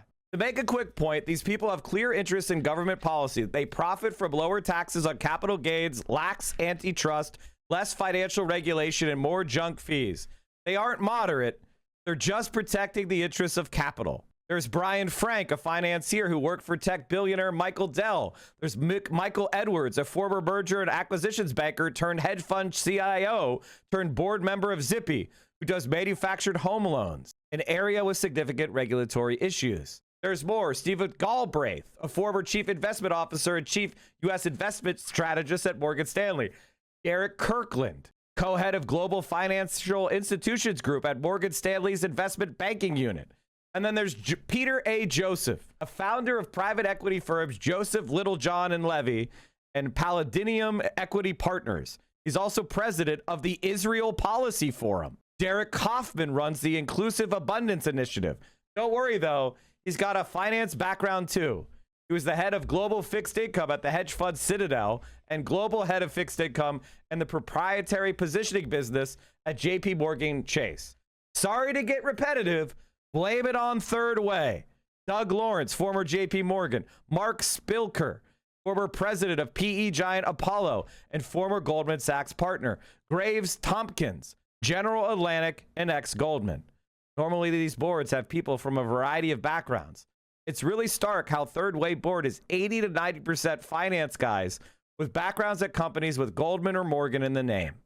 Now, we don't have to read every single one of these. You get the gist. The $15 million to attack the left is an attempt to prevent the Democratic Party from taxing capital or preventing mergers or monopolies. It has nothing to do with partisan politics in the way one might imagine. It's political insurance. Most Americans think of political moderation or centrism as fair and even-keeled, or at least they have. But moderate or centrist, hijacked by third way, means representing the interests of banker Americans. And if that doesn't change, get ready for a lot more radicalism. Now, like, I've pointed this out. Like, what is killing America is the bankers. You know, there's really nothing more to say. Everything sucks more because bankers make money off of charging interest, not on building shit. Say what you will about developers or industrialists or even extraction capitalists. They're doing stuff in the real fucking world. These scum trade paper and they are ruining our country. They're making it so the most profitable investment you can make is not in making the country or the world a better place, but in pushing paper across your desk. And these are the guys behind abundance. Yes, the abundance movement. Same shit. Ultra progressives and DSA darlings keep notching primary wins, and one man keeps propping them up. Far left influencer HASAN Piker's sway over the Democrat Party is hard for the establishment to ignore at this. And maybe some of them are concerned. So if they are, do they defend his catalog of incendiary remarks or disavow one of the most popular figures in the party? Oh, what a conundrum for them. This is out. I just saw this, like, right before I went live. I saw this picture chat, which was HASAN chilling on the couch. I think this was in Denver, right? Was this when he visited Denver? I'm trying to remember when this happened. You have Milot Kuros, Donovan McKinney, and Justin J. Pearson, and every single one of them won their primary. And I think it, you know, it goes without saying, but I'll say it anyway. Most of the people that we have supported are people of color, and especially people in black and brown communities like Detroit, like Philadelphia, like New York City. That's where we're winning. Yesterday, Justin Pearson had his primary and he won with 65% of the vote. Fortunately, that district is what's the how much did they gerrymander it? How bad is it now? How plus Trump was it at 20? If you go by 2020, what's the number? Based on 2024 and 2020, it's R plus 9. What about just 2020? Prior to the redistricting, it would have been 73-25D. I think this is winnable. I think this district is winnable. It's got to be tough, though. Black voters in Georgia say Zohran Mamdani is a man of the people. The New York mayor. Mamdani. I like Mamdani. I like him a lot. What do you like about him? He got that, he's a man of the people, and you can tell that. He can't be bought. He might be able to get bought later, but right now he's pretty thorough in the way he practices when he preaches. So you like Mamdani? I do, and I think that he is making a blueprint for Does anybody have this whole video instead of this clip? Future politicians to come. I wish that he could be duplicated and we could have him everywhere, honestly, because I just love how he's for the people. So the New York mayor. New Wisconsin governor poll: Hong at 44, Crowley 22, Roy's 11, Barnes is 6, Brennan 5, Rodriguez 3, Hughes 0, undecided 9. Run through the tape. Run through the tape. I by the way, I think this poll is going to be pretty accurate. Because there isn't $90 quadrillion being spent against her. The main thing that needs to happen, and obviously all my Wisconsin people, I love you. I think you've done an outstanding job. I think you guys have done an outstanding job. I think you've done an amazing, scrappy campaign that I've been proud to be a part of since day one. But we do need to make a kind of general election pivot, and I think we need to step up our game a bit. And maybe we need to bring in some heavy hitters. We need to get some people that are, obviously progressive and socialist consultants, and maybe people that are a little bit used to running these statewide campaigns, and some small things can go a long way. Also, we're buying television ads. We're buying television ads. All right, we're going to buy television ads. We're going to buy radio ads. We're going to buy television ads. All right. Stop really talking to people about your strategy. They don't need to know. That would be my advice to them. We're going to work on you know, your lighting. Let's set up a nice studio room for when you do media hits. Get some good lighting, get a nice camera, get a good microphone, have a nice set. And we're going to do fucking television. All right? Tell people you're going to do television. Thank you. This is a video. I want to watch the whole thing because I'm going to react to it. Am I coming to the watch party? Of course I am. New Yorkers have started a trend of tagging Mayor Zohran Mamdani to report problems around the city. And the fixes are happening so quickly that the videos are going viral. A dangerous playground hazard was repaired after a resident wrote a letter. A pothole was filled the same day it was posted online. And ahead of this week's heat wave, the city installed temporary water fountains in Prospect Park. A message from City Hall. No problem is too small to fix. This is sewer socialism. This is Mike from PA thought. This is exactly what I told people. That's why I chased Vosh out of the country. I chased Vosh out of the country because sewer socialism has won. Pro-NATO sex pest socialism has been defeated. And like, people are starting to tag him from around the world. You know, people are starting to tag him from around the world. He's become not only America's mayor, but the world's mayor. So we will watch that. Let's talk about the HASAN stuff, then we'll do a react to that. Numbered. I'm Harris Faulkner, here with my co-host Kayleigh McEnany. Also joining us today, Let's start this fresh. Ultra progressives and DSA darlings keep notching primary wins, and one man keeps propping them up. Far-left influencer HASAN Piker's sway over the Democrat Party is hard for the establishment to ignore at this. And maybe some of them are concerned. So if they are, do they defend his catalog of incendiary remarks or disavow one of the most popular figures in the party? Oh, what a conundrum for them. This is Outnumbered. I'm Harris Faulkner, here with my co-host. The thing is, everybody who thinks that if you condemn HASAN, you're going to like appeal to people is a moron. The Republican Party has had huge assholes as their major media figures for decades, as long as I've been alive. Tucker Carlson, Rush Limbaugh, every single person on Fox News, Laura Ingraham. They've had these massive assholes my entire life. Did Republicans have to be, you went on Fox News, do you condemn Fox News? No, they don't give a shit. You went on Rush Limbaugh, do you condemn Rush Limbaugh's racist and anti-Semitic and homophobic remarks? No.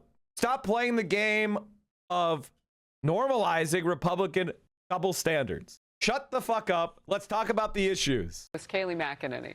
Also joining us today, Molly Line, Fox News correspondent, Kayleigh McGee-White, Fox News contributor, and Ari Fleischer, former White House press secretary and Fox. HASAN Piker defended his relentless attacks against our nation, telling the National Review, quote, "I love America, and that's the reason why I criticize it endlessly. If I didn't love America, I wouldn't be here.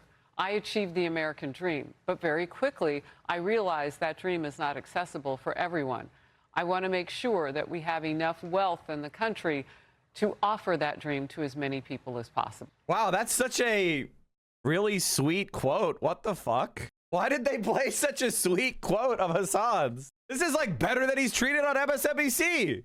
That was the interview he gave to the National Review. Could someone give me a clip from his stream where he did that live on stream, and now they're playing that clip on Fox News? Well, the Free Press is digging into HASAN Piker's role on the campaign trail, arguing it is not really a revolution in American politics. Rather, it represents a slow evolution for a portion of the Democrat establishment. But some members of the Democrat establishment are warning candidates like Michigan Senate nominee Abdul El-Sayed sticking with HASAN Piker through November is a mistake. Here's Pennsylvania Senator John Fetterman.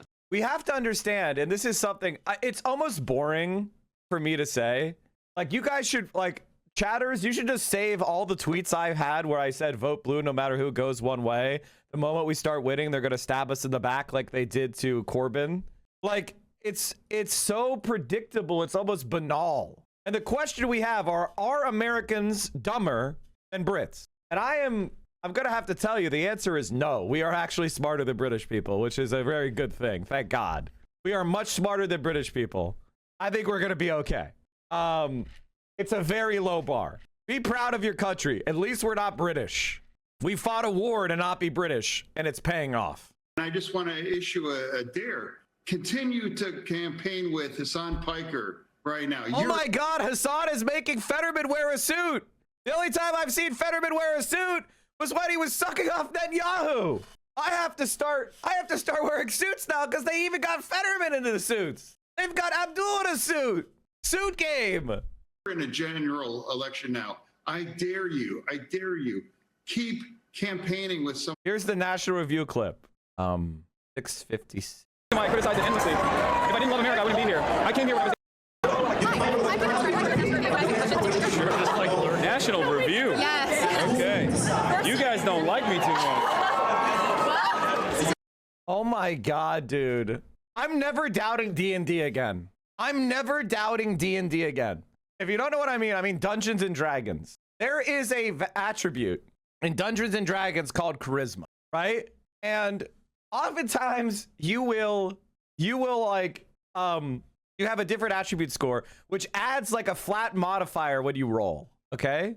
So if you had like a 20 charisma, what's 20 charisma? Is that a 5 modifier or 6? I don't remember. But anyway, usually whenever you do something, you like add your modifier to your roll, right? And then you have different like skills. Like there's a persuasion skill and there's an intimidation skill, blah, blah, blah, blah, blah, blah, blah, right? HASAN, like this is seeing somebody with a 20 in charisma rolling. It's not fair. It's really not fair. HASAN is without a doubt a paladin. HASAN Piker is without a doubt a paladin. Low Wiz, sorry HASAN. Wiz is your dump stat. I'm sorry. Okay? High charisma, high strength, high charisma. But wisdom is your dump stat. I'm sorry. And dexterity too. He's low dexterity. What class is Mike? I am the most obvious wizard that's ever wizarded. What the fuck are you saying? I have a 10 in charisma. So it's not that's not my dump stat. Okay. I'm not like a an 8 or 6 charisma. Okay. I'm 10. But I do have persuasion as a class. I have that as like one of my skills. Anyway, what was I gonna say? Mike is a divination wizard. That's exactly right. I'm a divinate. That's correct. HASAN is a fuck. What kind of paladin is he? He's not a vengeance paladin. He's a devotion paladin. Tank build. Oh, he's the most. Oh my God, he's so obviously a devotion paladin. Holy shit. HASAN is a bard. No, he's not. Oath of Redemption. Oh God, he might even be that. Jesus Christ, you're right. He's a redemption paladin, which is why he never kills anybody. He's infinitely charitable. Oh my God, you're so right. They're like, can we kill the fucking necromancer that was robbing the child graves? And he's like, I don't know, man. Maybe, we should do non-lethal attacks. Welcome to the Parasocial Power Hour. I'm saying this all because it's funny jokes. Because find a woman that looks at you like the National Review reporter looks at HASAN. American president. First and foremost, what's your message? Okay, if you don't know, okay, I gotta pause because I feel like people are not getting it. National Review is the neocon magazine. It is a neocon magazine that was started in like the 60s. It's like one of the most evil things ever. Oh, I'm sorry, 1955. Ayn Rand reconsidered. A greatness stunted by hate. This is a standard cover, okay? All right? This was the guy who started it. He looks like it looks like I'm taking a picture of an NPC from a high-res Fallout 3 mod. He's the ghoul that's trying to convince you to kill all the humans in the tower. Okay, let's keep going. Now do you guys get what I'm saying? Message to the Democratic establishment tonight. I think they need to start paying attention to the needs of the masses, whether it be on their demands to recalculate our allegiance to Israel, or whether it be our demands for Medicare for all, our demands for a more equitable future where we spend money on our children rather than spend money blowing up children overseas. Are you concerned at all that some of your more controversial comments you've made about America will have a negative effect on any of these races or just like the movement you stand for going forward? No, I'm not.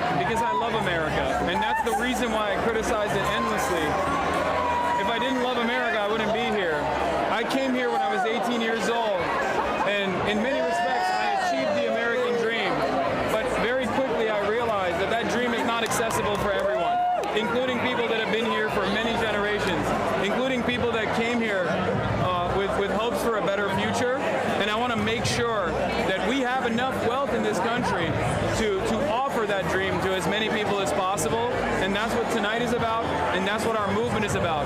And as far as the comments that I've made that people will try to use against Abdul al-Sayed or against all these other candidates, our side fights for policies. Our side fights for America. Our side is the real America First candidacy. If the other side, if the opposing side, no matter who they may be, whether they be establishment Democrats or Republicans in the general, if they want to talk about Twitch streamers or clips out of context, well, there was another guy who was clipped out of context quite a bit, and he was able to tap into the populist rage. And that man has redefined American politics for the last decade. His name is Donald Trump. What's out of context, though, about saying that America deserved 9/11? Can you explain how that's out of context? Of course. It's a comment that I made that I apologize for the language that I used all the way back in 2019. I'm capable of showing humility. I'm capable of recognizing when I misspeak or speak out of turn. But the concept that I was referencing was also championed by Robert Kagan as recently as a couple months ago, which is the concept of blowback, in which there's plenty of academic consensus on, that our meddling in the affairs of countries far away inevitably cause too much distress, and it has the capacity to blow back on us. And I find 9/11 to be, of course, a horrible tragedy. I've spoken about it extensively. And yet, even to this day, almost a decade after I apologize for the language that I used, people still try to cynically foment Islamophobia by weaponizing 9/11. And we're now living in a time where Donald Trump is about to offer nukes to Saudi Arabia, the country perhaps most responsible for 9/11. So I see that hypocrisy. I understand how the game is played, but I think it's important to stick to the issues. And I know that Americans are far smarter than this game. They were sick and tired of business as usual politics when they voted for Donald Trump, but Donald Trump unfortunately didn't offer an alternative. And now the cost of living crisis is worsened. So hopefully we're going to solve that for all Americans once and for all. Final question really quick. If Stevens happens to win tonight, what does that mean to you? That means that $70 million of outside expenditures was capable to subvert American democracy once again. We'll just go back to we'll just go back to organizing, and eventually we will organize money. However, I'm not very concerned about that as it stands currently. Well, I appreciate your time tonight. Thank you so much. Great no problem. You. Nice to meet you. Moderately hostile National Review interview. Incredible. Like, you know, people sometimes say that I glaze HASAN. But I gotta tell you, like, he's really good at this, man. He's really, really good at this. And a lot of politicians who I like cannot handle this shit. And it always frustrates me when consultants, politicians, parasocial fans try to push back against the idea that he could run for office. You know, like, I think that annoys the fuck out of me, because obviously whatever he wants to do is what he's going to do. But he would absolutely win. He would absolutely win. And I feel like the parasocial fans who, it's kind of a problem that we have where you're allowed to say, like, the guy would absolutely win. Like, the delusion of, like, oh no, he's actually doing more. He could do everything he's doing while also running for office. In fact, it would be to his advantage to stream.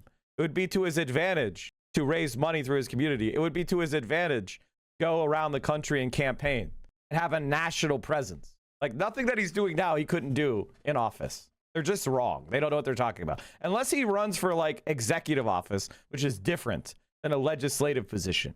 You know, he's still young, you know, 35, so who cares? But I'm just saying, in the long run, I'd love to see it happen. It's like the same people who say to me, oh, AOC should run for president. She should run for Senate. You don't know what you're talking about. Be quiet. You got the HASAN quote?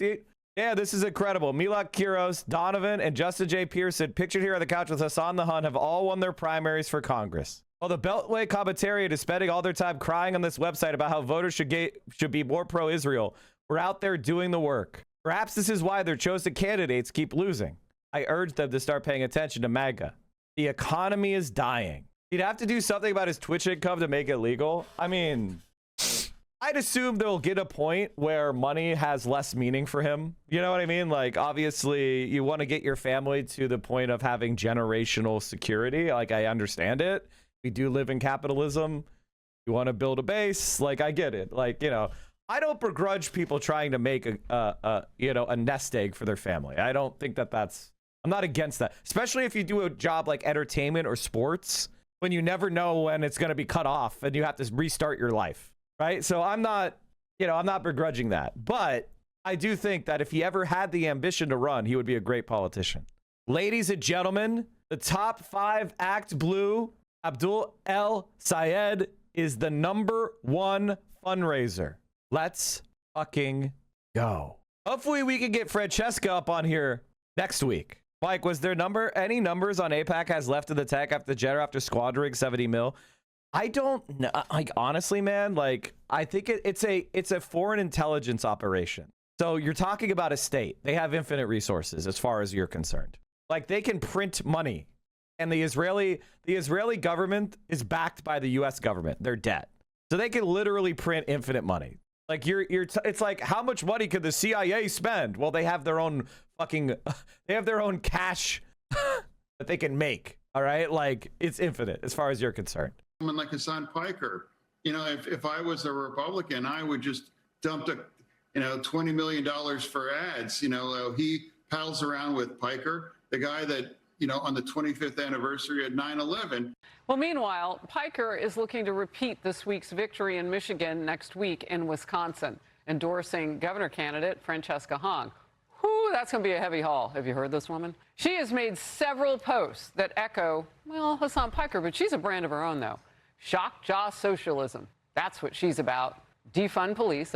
Abolish the Senate. Based. I do not enjoy fireworks. This is the most, like, honestly, she might win voters from Fox News. Like, you might win voters from Fox News because it's like a lot of people don't like fireworks, especially if they have young children or pets. You know, like, Romeo did not care. Romeo was unaffected. He was just not scared of shit. Like, thunderstorm, he'd be like, the fuck was that? And they would go back to doing what he was doing. Fireworks, he'd just be like, he'd watch it. He didn't give a shit. But I've also had dogs that piss themselves when a firework went off, you know? So it is, and by the way, a lot of states outright ban fireworks. So the idea that, like, not enjoying fireworks is some sort of albatross is just nonsense. The only thing here that I see that it might be concerning for her is the police stuff. The defund the police is very unpopular. Abolish the police is very unpopular. And I only say that because that's what the numbers show. It is by far and away the worst policy point we have for popularity. They're terrible for the environment and they get old after the 3rd time you see them. I don't agree with that, but that's the only slogan that I think is a problem. The ICE stuff, abolish the Senate, who gives a shit? Nobody's waking up going, I've got to save the United States Senate from Francesca Hong. Like, nobody gives a fuck. Abolish ICE, abolish police, abolish the Senate. Police exist to uphold white supremacy. And also, I do not enjoy fireworks. Some posts she deleted, like the one calling to cancel Thanksgiving. Strategists on both sides of the political aisle are predicting Hasan Piker's popularity will backfire for the Democrats, who are so... Uh-oh, Glenn Greenwald just quote retweeted me as well. I'm starting to suspect that the heavily promoted DNC media narrative that campaigning with Hasan Piker is a huge albatross that Dev candidates should avoid may not have been entirely accurate. If anything, the precise opposite seems to be true. At the very least, it's proven to be more effective than campaigning with Liz Cheney. As of today, this whole couch has won their primaries. I'm waiting for my Donovan McKinney hype edit because he was also on the stream. I think in the hype edit, we should definitely include the clip from when Hasan was talking about me on his show with Donovan. Hasan got his own slide in Fran's TikTok. Oh, whoops. Fuck. Oh, no. These terrible fucking. Oh, no. Okay, TikTok. Jesus. So cozy with him. Democrats have to live with this person who has palled around with Hasan Piker, who himself has become the scarlet letter of the Democratic Party. To have your Senate nominees, and I agree with Senator Fetterman, palling around with Hasan Piker, anti-American, anti-Semitic, anti-capitalist, really the most extreme kind of policies which are anathema to Bill Clinton Democrats. He needs to get rid of that guy, okay? He needs to disavow him. The fact that he's campaigning with him is just making ads for Mike Rogers. You know, I do want to say this, Kaylee. It's not guilt by association. It's guilt by participation. I mean, look at Francesca Wong for just a second. Wong. Here's what she had to say. In the restaurant industry, in the chat. When we are out of something, we say it's 86. And I'd say it's about effing time we 86 Trump. Wow. This is who we're talking about. And what have we heard Hasan Piker say? Cultural, societal murder. She's right. 86 Donald Trump. Get him out. He's off the menu. Get him out. You know, maybe there's a reason to murder somebody if you don't agree with them. No, no, no. They're not just hanging out and palling around. These guys are thinking and communicating the same thoughts, and they're dangerous. I love that you say guilt by pretend. That is exactly what this is. I mean, look at what Hasan Piker has said. We've all been through this, but just to remind everyone. Hasan Piker is now more of the topic than the politicians they're talking about. Like, they're going like, they're like barely mentioning the politics. They're taking it Hasan Piker. Again, this is something that I've talked about a lot, but they're trying to make Hasan have 100% name recognition with Fox News grandpas, so that when they do a national poll about Hasan Piker, he'll be unpopular. And then they'll go, Hasan Piker is unpopular. He's hurting the left. If you work with him, he's unpopular. And it's like people that would never vote for a Democrat if they had a gun to their head. So they could do this like, he's net negative 20%. Check the timeline. It broke my website. I had to fix it. Your website is broken. When he praised Mao Zedong. Okay, so praise the guy who brought socialism to China and loss of freedom there. He said America deserves 9/11. Killed millions of people. Killed millions of people. Said America deserves 9/11. He walked that back a little. What else has he said? It's so funny to imagine them caring about Chinese people dying. Like, does anybody believe Fox News cares about Chinese people dying? We starved them. We blockaded them. When they had the famine, we blockaded their country. We had them under sanctions. We didn't even recognize their government. We didn't allow them to have diplomats. It's like, oh yeah, look at how many people we killed while we made sure it happened. Said that he would vote for Hamas over Israel every single time. We know what Hamas did. They put babies in oven on October 7th. Well, what is he? Notice how I would vote for Hamas over Israel every time. People don't talk about that one much. I think that was a bad clip, personally. I don't like that clip. Like, he's not a supporter of Hamas as his ideal preferred politics. I don't think that phrase is particularly persuasive, but Israel is now so unpopular that nobody gives a shit about that. I mean, we've got an Al-Qaeda guy who's our ally in Syria now. They did 9/11. They want you to cry about Hasan's comment he apologized for from 2019. Meanwhile, we're allied with a fucking Al-Qaeda guy right now in Syria. Think about October 7th, Hasan Piker. Hasan Piker has said that Israel polluted the evidence pool on October 7th. He talked about Sheryl Sandberg's documentary, Screams Before Silence, about women who went through atrocity. And he said that it's basically the... Guys, oh no. Neera Tanden is slowly becoming obsessed with me as well. Remember when I was fighting with Dave Weigel? Because he's a dumb fuck who constantly posts dumb bullshit.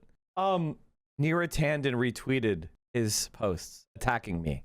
And funny, and then it's happening. He's now officially retweeting Destiny. Neera Tanden is retweeting a racist sex pest who recently said he should just become MAGA because Abdul won the primary, but yeah, she's all about unity. I would love if someone would just get a super edit of all of Destiny's worst shit. Like, all the worst shit he's ever said. We need to start, like, anytime anybody follows Destiny, we should just be posting that. Anytime he interacts with anything, we should be posting it. The Zionists are in Destiny's replies. And a post that was deleted by Destiny. Incredible. Oh, so this lady, honestly, I can't speak or I'm going to get in trouble. I can't speak or I'm going to get in trouble. Lazy Gains Gaming, thank you for the 5 gifted. Appreciate you. Neera Tanden is retweeting a sex pest racist. That's incredible. Which, like, it does kind of make sense. Destiny's relevance is literally only as a foil for Hasan now. His entire life is Hasan, which is why Hasan should file for a restraining order. The guy is unhinged and dangerous, and it would be very, very, very good of him to do that. I don't know how to convince him that it's the right thing to do. Unsubstantiated claims, that some of which were found to be incorrect. America deserved 9/11. That Dan Crenshaw deserved to lose an eye, which, by the way, Republicans have turned Dan Crenshaw out. He lost his primary, so no one even knows who that is. claims not to have a single issue with Hezbollah as a form of militancy, says he believes Mao is one of the greatest leaders of this world, that he would vote for Hamas over Israel every single time, referred to Haley Stevens voters as Islamophobic pieces of shit. I don't think that's correct. Also, guys, remember how I said I hated that clip and I thought it was not a good clip? This man. And it got picked up by everybody. It got picked up by everybody and they started spamming it as a way of sabotaging Abdul. People were like, no, it's base. And it's like, no, dude, that's not what we need to be doing right now. We need to be helping Abdul win. We don't need to be settling scores. We won. Part of like winning the primary, the purpose of that is to make everybody that attacks us look like they're pro-Republican. I'm not trying to do the same old thing where there's no debate anymore. We're the Democrats. They're not. So anybody attacking us is helping the Republicans. And the reason why we want to have that be the message where we're the ones doing unity is because we're in control of the ship. It's our ship. We don't need to poke holes in the ship. We own the ship. And I know he was talking about the consultants and blah, blah, blah, blah, blah, but it was still a bad clip. Has whitewashed October 7th.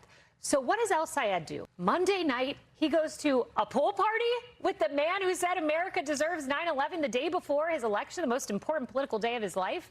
What does he do the day of his election? Last night, I watched this man, El Sayed, on CNN be asked point blank, do you disown Hasan Piker? Here's what he said.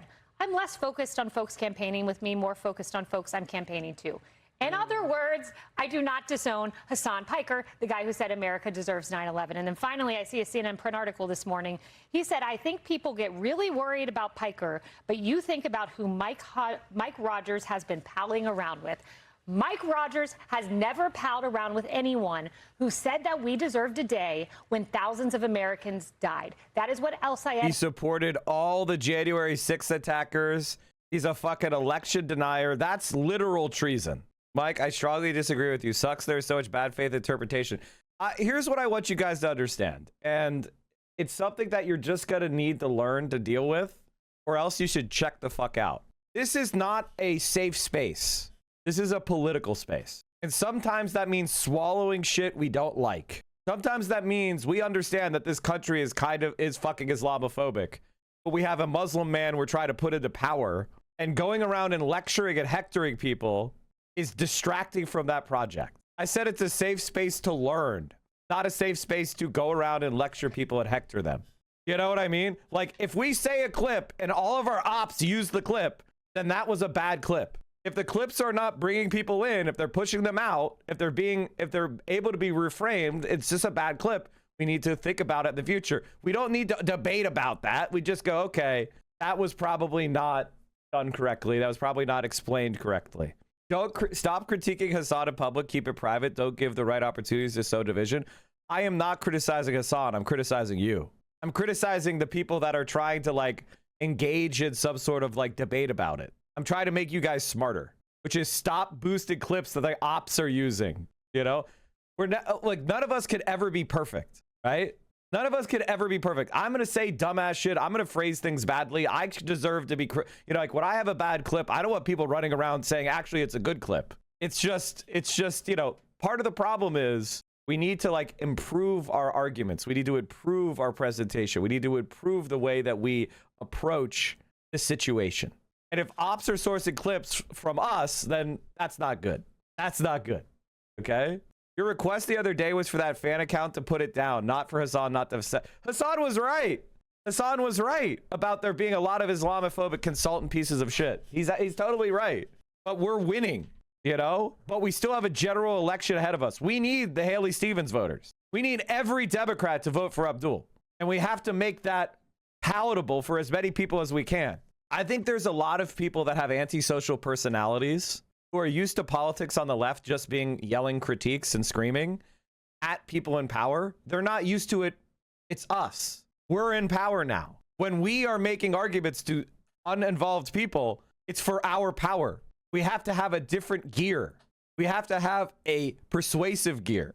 We have to have a perspective of acceptance and broadness, because guess what? We're the ones who are going to rule. We're the ones who are going to enact policy. We're the ones in the driver's seat. So the more people on the bandwagon, the more power we have. This is an unusual situation for the left in America. That's why a lot of you are not used to it. You're not used to being the winner. You're used to be the person who is trying to defend their position from the back. You're not used to being in the driver's seat. It's a different skill. In order for us to like actually enact the policies we want, we've got to win this general election, which means we need to gather people up, not beat them down. Has done, and shame on any Democrat who doesn't answer the way Paul Begala did. Chatters don't need the spiel, and Hasan already knows. Chatters absolutely need the spiel. They absolutely need the spiel. They don't have the skills. You know, they're used to yelling at people. They're used to, you know, saying, I'm not going to vote for you unless you give me this. They're used to, they're always used to doing these negotiations where they're in the back of the bus, where they're in the sidecar, where they're the people that are reluctantly joining the party. It's a different skill set when it's your party, when you've won, when you're in charge. Now it's time for us to gather up people who don't necessarily agree with us, but are going to give us their vote, empowering us. It's a different skill set. I don't care why people vote for Abdul, just that they do. Because Abdul is our guy. He has the policies we want. Van Jones and a handful of others. Talk to me about members in our Jewish communities and how the reaction should be to these candidates. And Hasan Piker aside for a moment, because look, he's not the only one. The strategy of disavow Hasan Piker will fail. It's not a serious concern for voters. It will make corporate media look unserious and out of touch. They can misconstrue anything Hasan is saying, but Abdul could just say, I don't agree with Hasan. This is what I'm fighting for. Exactly. This is actually good. Hasan is being a tank right now. Abdul is out there fucking slashing down the Republicans, and Hasan is taking the tank. Hasan is tanking it. He's not running for office. There's never going to be a moment of catharsis where people can vote against this. They're just not. He's sponging up the attacks. It's like when the Democrats attacked Rush Limbaugh instead of the Republican Party. That means the Democrats are not damaging their opponent. They're damaging a target dummy. Hasan is the target dummy. He's the distractor. He's not the actual person. And maybe he's the new kingmaker, but there are a lot of these folk who are rising. Let me deal with Hasan Piker first, and I'll answer your question directly. Partially, yes, Hasan Piker is a problem. The reason I say partially is because this is about the candidates before it's about a podcaster who most Americans have never heard of. So Republicans have to work very hard to educate the American people about who this horrible Hasan Piker is. Your first thing, if you're on a campaign... So, okay, this is terrible strategy. So the first thing they're going to do is try to raise Hasan's profile, which, unfortunately for them, Hasan has his own platforms. So all you're going to do is throw people to his platforms where he can control the messaging. So all you're doing is you're going to raise his profile. The other thing is we live in a polarized society. But all the Republicans are attacking Hasan. A lot of Democratic-based voters are going to rise to defend him because they hate you. So you're just going to actually raise his profile and therefore his power. Strategy will fail unless they can get him deplatformed, which I don't believe they will be able to. And so, and then even if you do this, let's imagine that they actually raise Hasan's profile, but on net, they make him damaging, right? At the end of the day, they then have to connect Hasan to the politicians and then make people care enough about Hasan and that association that they actually don't like the politician. So that's like 4 fucking steps. Instead of attacking Abdul, they're really attacking Hasan, which who cares? He's not on the ballot. Here's what I said to Hasan yesterday when he read my message. To defang the opportunity that other candidates will have in the future when they collaborate with me. They are trying to do the thing where they juice you on Fox News every day so that your negatives go over the Republicans, and then they can get you negative and then use that as an excuse for why you should never be a part of the party. They did the same thing to AOC. Ladies and gentlemen, I just realized something. We're going to have to replay this. We are 3 hours into the stream, and I forgot to shill. Holy motherfuck, I forgot to shill. Ladies and gentlemen, if you enjoy the content, if you enjoy winning, please consider supporting the stream by subscribing at Tier 1, Tier 2, or Tier 3 sub. If you have Amazon Prime, you can attach that to your Twitch account. You get 1 free sub a month. That's your Twitch Prime sub. If you have Amazon Prime, you can also subscribe for free. And you're taking $2.50 out of Jeff Bezos' pocket. You're forcing Jeff to stop funding Third Way and fund the antidote to Third Way. Sure, he may give them $15 million, but he gave me $250 for every single Prime. He doesn't even know about it, probably. He doesn't know that I've taken the master's tools and I'm using it against him. I really do use my print with you a lot. Awesome. Please. So you can support this stream. Right now we have a hype train. The top sub gifter, top bit donor gets the hype train conductor badge, which is a golden locomotive next to their name that becomes a purple locomotive. And let me tell you, I rarely have banned someone with a purple locomotive. I don't know what it is, but when I see that purple locomotive, I just don't want to click the ban button. I just, my finger redirects to a timeout. It's a get out of jail free card, to be honest with you. It is trade conductor privilege. It's like an immunity idol. Pay to win. I'm sorry, but it is true. When I see a tier 3 sub, a Order of Romeo badge, or a hype train conductor, I'm like, maybe that person isn't so bad. Maybe I'm misreading. Maybe that's a joke. Is that fair? No. Does it make sense? Yes. K-shaped economy. Yeah, the economy sucks. Anyway, please consider supporting the stream. Means a lot. What's your take on some DSA candidates that are backing the idea of nominating Jeffries for speaker? I'm seeing a lot of people on the left freaking out that DSA people are going along with this and immediately calling them Zios when we know they are not. But I feel this argument is disingenuous because I understand that as of right now, we can't seem like we're a completely disorganized party. I could be wrong. My general take is that I don't care. My general take is I don't care. The most important thing is to get as many DSA candidates in office so that we have such a strong block that we can then negotiate from there. The speaker's position is something that comes from raising money. The only person who could there isn't a credible alternative to Jeffries right now because we don't hold enough seats. So we don't want the Republicans to hold the House. Jeffries is the leading contender. I don't really care. I'll be completely honest with you. And I don't think that you should care about it right now either. I think you should be focused on winning primaries. Anything that's distracting you from winning primaries is a waste of your time. And ultimately, micro-examining every single move that a DSA candidate makes and then having a meltdown on social media is embarrassing. The question is, what policies are we talking about? We have to win so many seats that we could hold it hostage like they did to Kevin McCarthy. Exactly. But in order to do that, we need to have probably 20, 25. And the more people we have, the more they're going to capitulate. So we should be focusing on getting as many seats as we can. That's the key. Winning these races. Anyway, ladies and gentlemen, don't forget you can support the stream. Thank you, Paralyzed Pendant, for the 50 bomb. And Chris Sohm for the 200 bits. Being extremely principled. What's the principle of not supporting Hakeem Jeffries for speaker vote? That's not a principle. You know what I mean? That's not a principle. That's you having an opinion on a tactical decision and then having a meltdown emotionally about it and then trying to claim that it's principled because you're going to go well, he supports things that are not DSA. And it's that's not the principle. The principle is not never vote for any liberal to hold any power ever in the legislature, the coalition, the anti-Trump coalition. That's not a principle. It's something you're making up. So, you know what I mean? I'm kind of worried about the political rants which say money in your pocket because I think money adulation is not the goal of revelation of freedom or whatever. That's like when the Bolsheviks said peace, land, bread. And you're like, I don't know. Peasants having land, I don't consider that to be very revolutionary. The Bolsheviks, they're kind of sellouts the way that they talked about bread. I think bread is that's really just redistributing resources, not really the highest levels of developing of socialism. It's bro, that's what the masses need, food. That's what they're concerned about right now. We are talking to them. We're getting our line from the masses. You need money in your pocket to survive.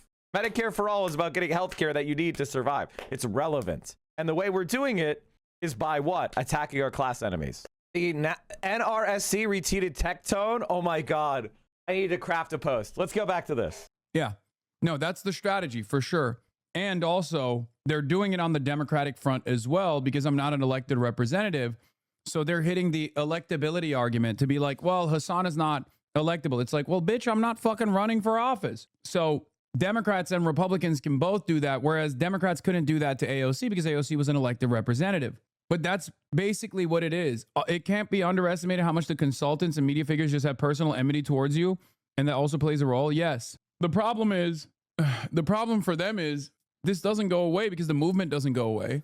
And even if they claim that my approvals are negative or whatever, right? Because it's going to be unbelievably base boosted by the Republicans. It's going to be fucking only Republicans know who I am. All the older Republican voters are going to know who I am. And they're going to be oh, we have a negative opinion of him because he's a terrorist. Ultimately, yeah. Notice how you'll never see a mainstream media person complaining to Republicans to get them to stop going on live streams with Aiden Ross, who has Nazis on the podcast, talk show, talk radio, racist, Fox News, Newsmax. It's all normal.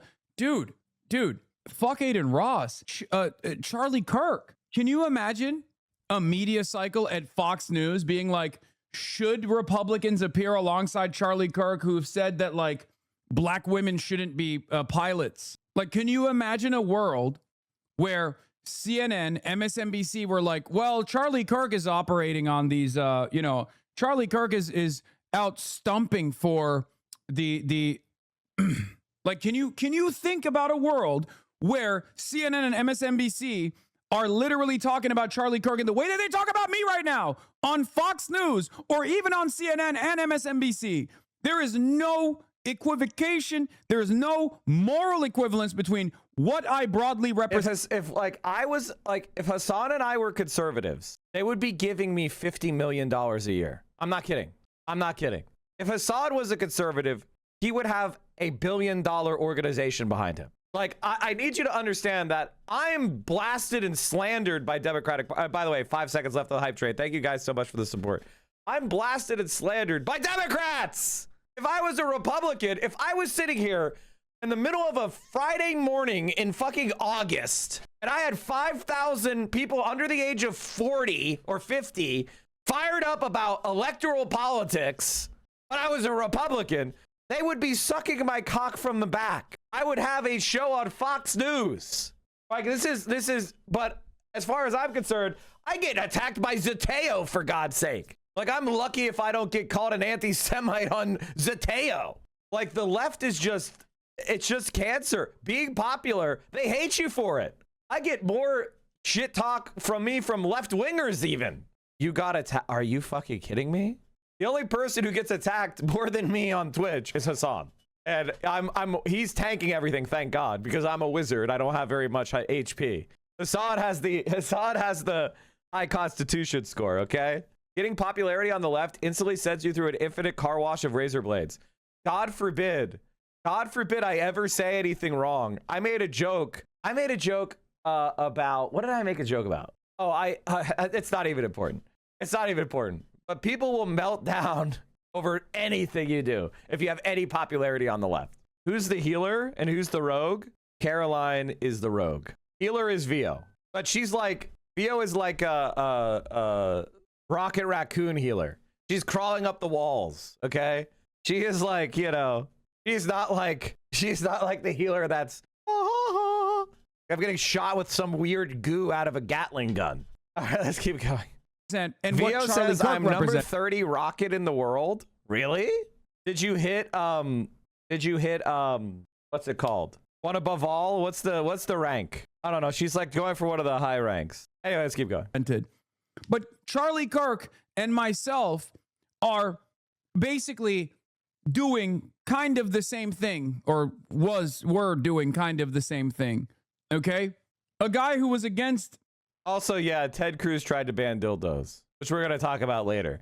I don't know why Hasan doesn't want you guys to see this story, but Ted Cruz fought to get dildos banned in Texas. There were these moms that had a company that would do like, are you guys old enough to remember Tupperware parties? You guys remember Tupperware parties? Do you know what those are? Basically, it's like a multi-level marketing strategy where people will have like little parties at the home where they will sell various products. And sex toys are one of the products that people will sell. Like they'll do like, a sex toy party where they'll gather up their friends and their neighbors and be like, hey, try this dildo, try this, and talk about like, it's about sexual health and, it's fun. It's something that people do, right?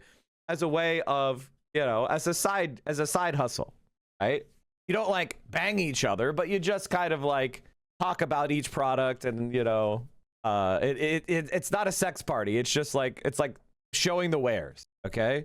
And Ted Cruz tried to prosecute people for this. I need you to understand how insane that is, because he called them obscene devices, that the women should be prosecuted because they were selling obscene devices. And he fought it into the courts when he was the Solicitor General of Texas. I'm not kidding. The time Ted Cruz defended a ban on dildos, he said there was no right to stimulate one's own genitals. In one chapter of his campaign book, A Time for Truth, Ted Cruz proudly chronicles his days as a Texas Solicitor General, post he held from 2003 to 2008. Bolstering his conservative cred, the Republican presidential candidate notes that during his stint as the state's chief lawyer in front of the Supreme Court and federal and state appellate courts, he defended the inclusion of under God in the pledge, the display of the 10 Commandments on the ground of the state capitol, a congressional redistricting plan that assisted Republicans, a restrictive voter identification law, and a ban on late-term abortions. He also described cases in which he championed gun rights and defended the conviction of a Mexican citizen who raped and murdered 2 teenage girls in a case challenged by the World Court. Yet one case he does not mention is the time he helped defend a law criminalizing the sale of dildos. In 2004, companies that owned Austin stores selling sex toys and a retail distributor of such products challenged a Texas law outlining the sale and promotion of supposedly obscene devices. Under the law, a person who violated the statute could go to jail for up to 2 years. At the time, only 3 states, Mississippi, Alabama, and Virginia, had similar laws. The previous year, a Texas mother who was a sales rep for passion parties was arrested by 2 undercover cops for selling vibrators and other sex-related goods at a gathering akin to a Tupperware party for sex toys. Texas cops did a sting to arrest a mother who did a Tupperware party for vibrators and tried to prosecute her as a felon. This is the America that Republicans want. I need you to understand, this is who this is the world Republicans want. And Democrats are talking about us like we're some sort of freaks because we want to give you health care. We want to take climate change seriously. We want to get rid of the ridiculous Senate. Meanwhile, Ted Cruz is prosecuting a woman for selling a dildo. And that you need to do is define your opponent. You have to start where Kayleigh finished. You talked about how Abdul El-Sayed in Michigan I saw that, Jules. Made those statements, didn't disavow Hasan Piker, et cetera. It's about the candidate's behavior. You have to beat the candidate, not the friends of the candidate. So he is enticing, but he is not the one Republicans are running. Got to put the candidates front and center first, and then you can tie them to Hasan Piker. As for Jews, this is a frightening turning point in American history. Both parties have historically, thankfully, been the home of pro-Israel, pro-Jewish life in America. That's turning. The Democratic Party is turning its back on America's Jewish population. They say, some do, that it's about Israel. No, it's not about Israel. In the case of Abdul El-Sayed, it is anti-Jewish. His bones, his instinct. Do you guys think that a party that has built itself on hate of scapegoats is going to successfully be able to do we're the party that hates bigotry. We're the party that hates bigotry. Anti-Semitism is terrible. Anyway, did you guys see those black criminals and those Muslim terrorists? Like, do you think that's going to work? Do you think that strategy is a good strategy? Everything about him is fundamentally anti-Jewish. That's who he is. That's how he was raised. That's what he believes. And you can see it when there was an attempt to drive a car and kill 120 children at a school of a synagogue in Michigan. And his reaction wasn't to condemn. His reaction wasn't, this is horrible. His reaction was, hurt people, hurt other people. He made excuses. He 100% condemned it. He's just lying. He's actually just defaming at this point. Place. It's a frightening time to be Jewish. Kayleigh. Well, I think Ari's exactly right. I find the comments that Abdul El-Sayed has made personally even more concerning than his association with Hasan Piker and others who also express very disturbing things. Ari mentioned the one that happened after that Jewish preschool terrorist attack. There was another after the U.S. announced the death of the Iranian Ayatollah, a man who is responsible for the deaths of tens of thousands of American soldiers. El-Sayed's reaction was to say that he didn't want to publicly comment on it because, quote, there are a lot of people in Dearborn who are sad. At a 2022 speech to the Oklahoma chapter of CARE, which, by the way, is a labeled terrorist organization by the UAE, by Florida, by Texas, El-Sayed blasted state efforts to ban Sharia law, saying, quote, you cannot understand a ban on Sharia without understanding the Trail of Tears. So if you don't want voters to think that you are sympathetic to radical Islam, then maybe you need to stop being sympathetic to radical Islam. I grew up 20 minutes outside of Dearborn. I'm very familiar with this area. I'm watching this race very closely. I have seen firsthand what is happening in these communities. You cannot tell me that it is not happening. I have seen the forced subjugation and humiliation of women in the name of Islam. I have heard the Islamic call to prayer blasted in the streets. I have seen street signs named after literal terrorists. And I have watched as the That's like the entire country of Israel. The entire country of Israel was founded on terrorist groups. Like, what are you trying to say, man? The mayor of Dearborn looked at a concerned resident in the face and told him that he didn't belong in the community because he dared raise objections to any of this. This is a problem. None of this is normal. And I'm not going to be shamed by Hasan Piker, who is now out there calling everyone who raises concerns about this Islamophobic. I'm not going to be shamed for having enough self-preservation to understand that these things are not compatible with my state. They are not compatible with my country. They are not normal, and it is not normal to have a Senate candidate who refuses to disavow any. Molly. Picking up on a lot of the comments that you all just made, I'll start with Kaylee, where we talked about some of the things that Hasan Piker has said, that the dismissing of the concerns about what happened on October 7th. It doesn't matter if rape happened on October 7th. It doesn't change the dynamic for me, talking about Palestinian resistance being not perfect. When it comes to 9/11 and talking about how America deserved 9/11, there are many young people that were not alive at 9/11. That happened 25 years ago as we come up on this anniversary. And he has the youth's ear. He has the ear of the youth. So what he is saying they're listening to, and they may not have the same memory that many other... Okay, hold on. We got to look at this thing. Born in New Jersey to Turkish parents, raised in Istanbul, denies ultra wealth, mother an art historian, father a financial conglomerate, personally owns $3 million LA home, family ties, entered political media at the Young Turks, co-founded by Uncle Cenk Uygur, online empire, heard daily live streams into an audience of 10 million followers, political access, major progressive stars have appeared on his show, radical rhetoric, called religious Jews inbred, defended Hamas, and apologized after saying America deserved 9/11. How is Trump not mentioned him yet?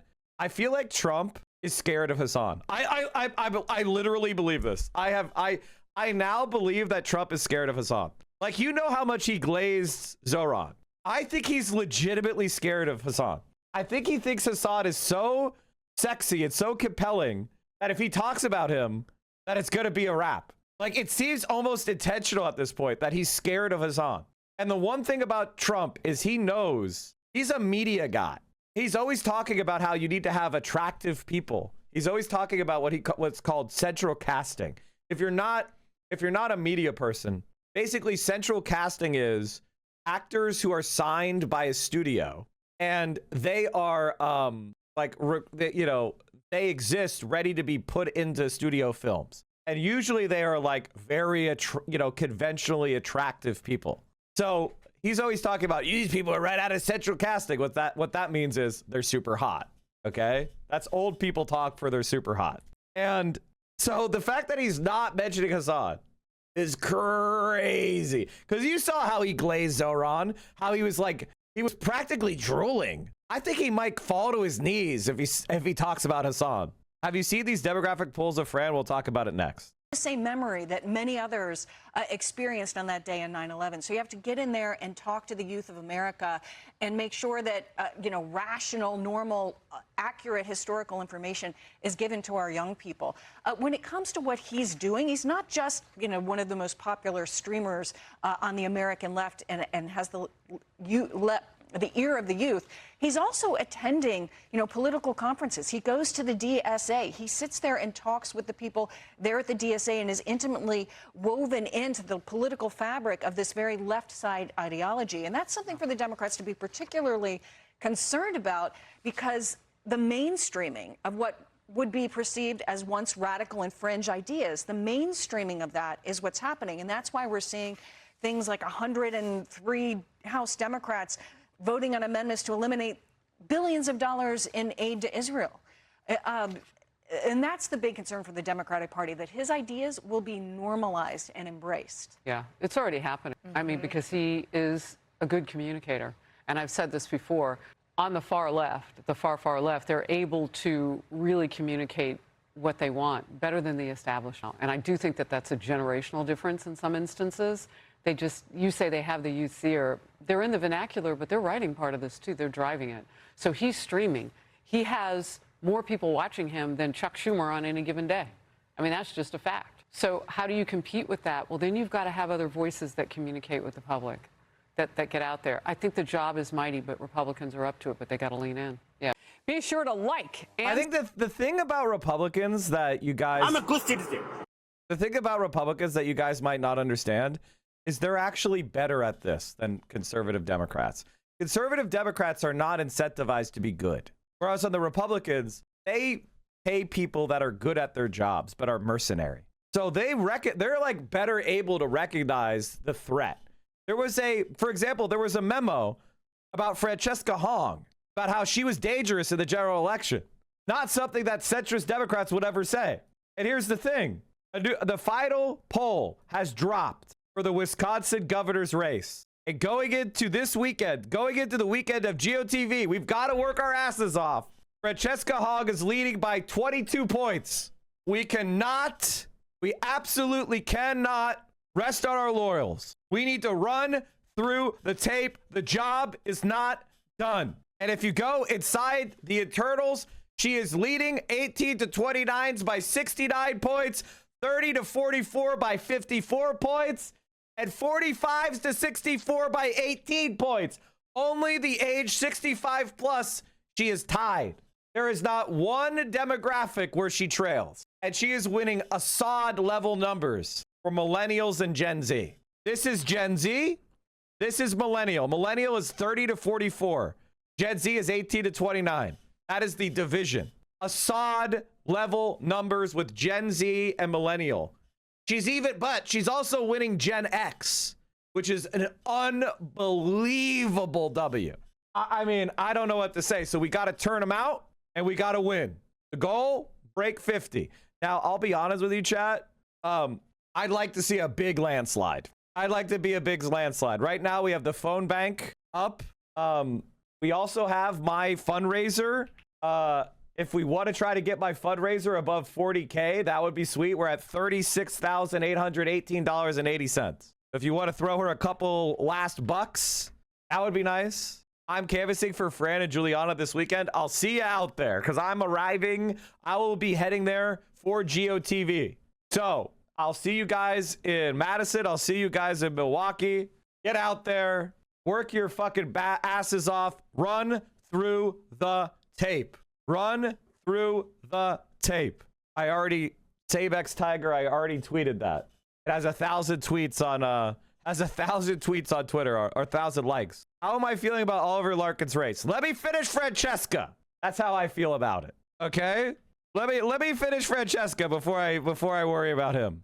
Because this is our exercising this is us showing our power. Francesca is ultimately Hasan and I's baby, right? Like, nationally, we are the big supporters of Fran, okay? And obviously, she got the endorsement of Ro Khanna. She got the endorsement of Ilhan Omar, who went and campaigned with her. But for the most part, Francesca, she's our baby. So we've got to show our power. We have got to put our backs into it. Because can you imagine having a friend of the stream be a governor? That would be insane. The anti-Hong vote remains split, with Roy's going from 4 to 11% at Chaz's repoll. If establishment Democrats are going to have any chance of stopping off, they need Roy's and Brennan to fade substantially and voters to consolidate with Corrali by election day. Bro, it's just, there's no way. There's no way. They don't have the infrastructure. This isn't Stevens, okay? Stevens had $70 million. She had a strong campaign. She had a strong GOTV. Like, they're not going to be able to do it. They're not going to be able to do it. Like, they just don't. Bernie said he wasn't planning on endorsing her before the primary. So I wouldn't expect any more reinforcements. We've got to win this on our own. What's GOTV? Get out the vote. Get out the vote. We need to be focusing on maximizing that youth turnout, running up the score. And then we need to be yelling at Andy Bashir to get behind her. I told you Andy Bashir was a piece of shit scumbag centrist who hates the left. I guess I hope I'm wrong. I hope that Editor Mentum finally got one thing correct, because he's the charge of the Governors Association for the Democrats. Andy Bashir.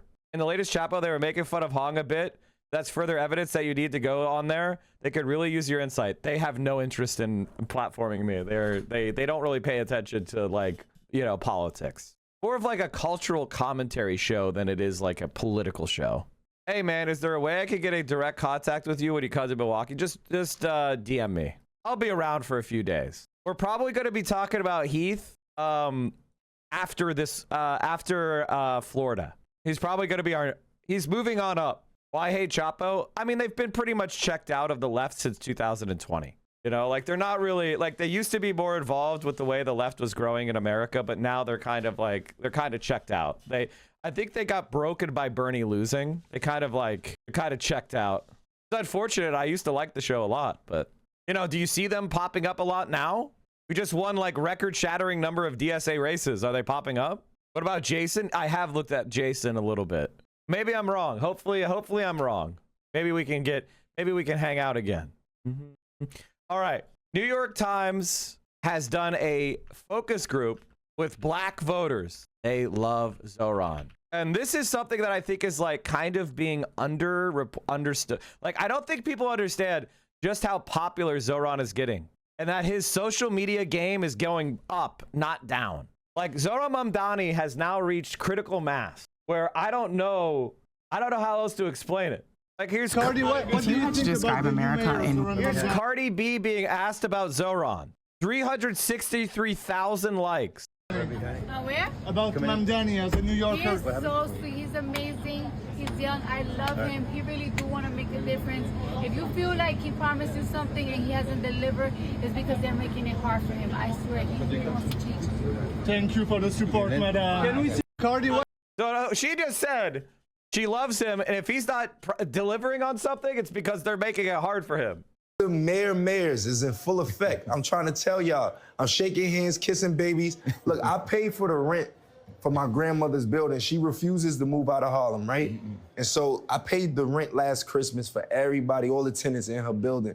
I want to do stuff like that. You know, like, I don't know if I'm like regurgitating, but the mayor Mamdani, he has like this rent control thing going on, and it's beneficial for everybody that's in the urban communities and stuff like that. We haven't really had a mayor, a really political figure that actually gave a fuck about the people in the hood and the ghetto in a long time, or did policies that actually benefited us or people in the ghetto. I don't mean to say us, but that's where I come from. You know what I'm saying? And I think like now that I'm in a place where, you know, I'll be in my 40s, it's the mayor. This is what you need to understand, is that we are now getting to a kind of like cultural level. And this is what I want. This is why I supported Zoran, because I saw this coming. This is my Gramscian counter-hegemonic politics. This is self-generating propaganda. I don't even have to do anything. We already showed this clip, but there's more. Show me something new. We did this like a couple days ago. There's more of that. And here you go. Here's another example. So this just has to be turned counterclockwise? So this here, usually righty-tighty, lefty-loosey. All right, we'll watch this. Let's watch the focus group, and then I'll show you that. One word right now, what word would you use? Confused. Unrecognizable. Hungry. Chaotic. Sad. Tense. I would say we're suffering. Great. I think America's a great place to be. Welcome to Georgia. It's the cradle of the Confederacy, but also the birthplace of the civil rights movement. It's never really been full on Trump, right? He lost it once. This state could decide the Democrats' chances at taking control of the Senate. And I think Zoran is going to be AOC, one of AOC's biggest surrogates. It's going to be so good for the left. We need people ready to run for Congress in every city, especially, especially the early states where they're going to campaign the hardest. So we're talking about our New Hampshires. We're talking about our Michigans. We're talking about Nevada. We're talking about South Carolina, although there's probably not that many opportunities there. But like, we need to be ready, because when she's walking around with Zoran fucking Mamdani and they're doing their campaigns, we need to have local politicians ready to go. a lot depends on whether black voters are motivated to show up. So I'm asking folks, why didn't you vote for Kamala Harris? What do you think the Democratic Party thinks of you? We watched this one already. Give me another one. What's the dream? When I asked you how America is doing, you said suffering. Mm-hmm. Suffering how? Every time we go to the gas, put gas in our car, utilities, food, everything is high. If you had to describe the Democratic Party in one word, what word would you use? Messy. Messy. Very much so. I would describe the Democratic Party as outdated. I think something went wrong by not including young blood. I want to see young people come in and bring in new ideas. I would love to see that. What do you think the Democratic Party thinks of you? I think that the progressives of the see me as a person who is capable of inspiring change within my community. But I would say for a lot of the more the older members of the Democratic Party feels like I'm just another number to get them a vote. We're just pawns in this very strategic, nasty, diabolical game of chess that they're playing, that we don't know what's really going on behind the scenes. I want them to hear our problems, our struggles, what we're actively going through every day. I feel like they're kind of like corporations. What do you think of the Democratic Party? It's lacking that factor. Trump got that I don't like Trump, but he got that Well, what happened to the Democratic Party? It dismantled after Clinton. Say that again? Clinton. When Clinton after left, Clinton.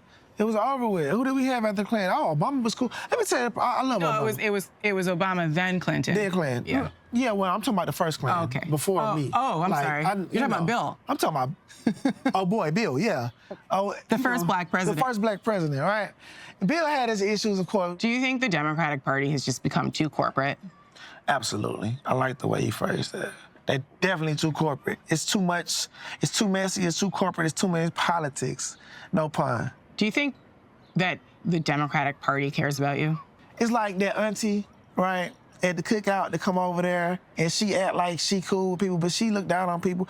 I feel like the Democratic people, they just fake. It just feels fake. They tried to do the Megan Thee Stallion thing. That was horrible. When Harris got Megan Thee Stallion to do, what was that? It was, people can see through the bullshit. That's the problem with the Democrats. They do things for show. It's all theatrics. It's not authentic, and people can tell. It has to be in you, not on you.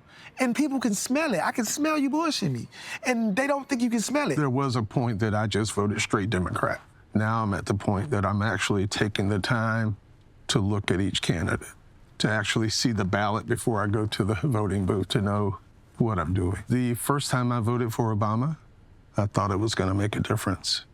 And the first time I voted for Donald Trump, I thought it was going to make a difference. Let me ask, your vote for Donald Trump, both times, was that a vote that was cast in the hopes that Donald Trump could maybe make a change or deliver something different, or was that a protest vote against the Democratic Party? Probably more protest. It sounds like the Democratic Party has let you down.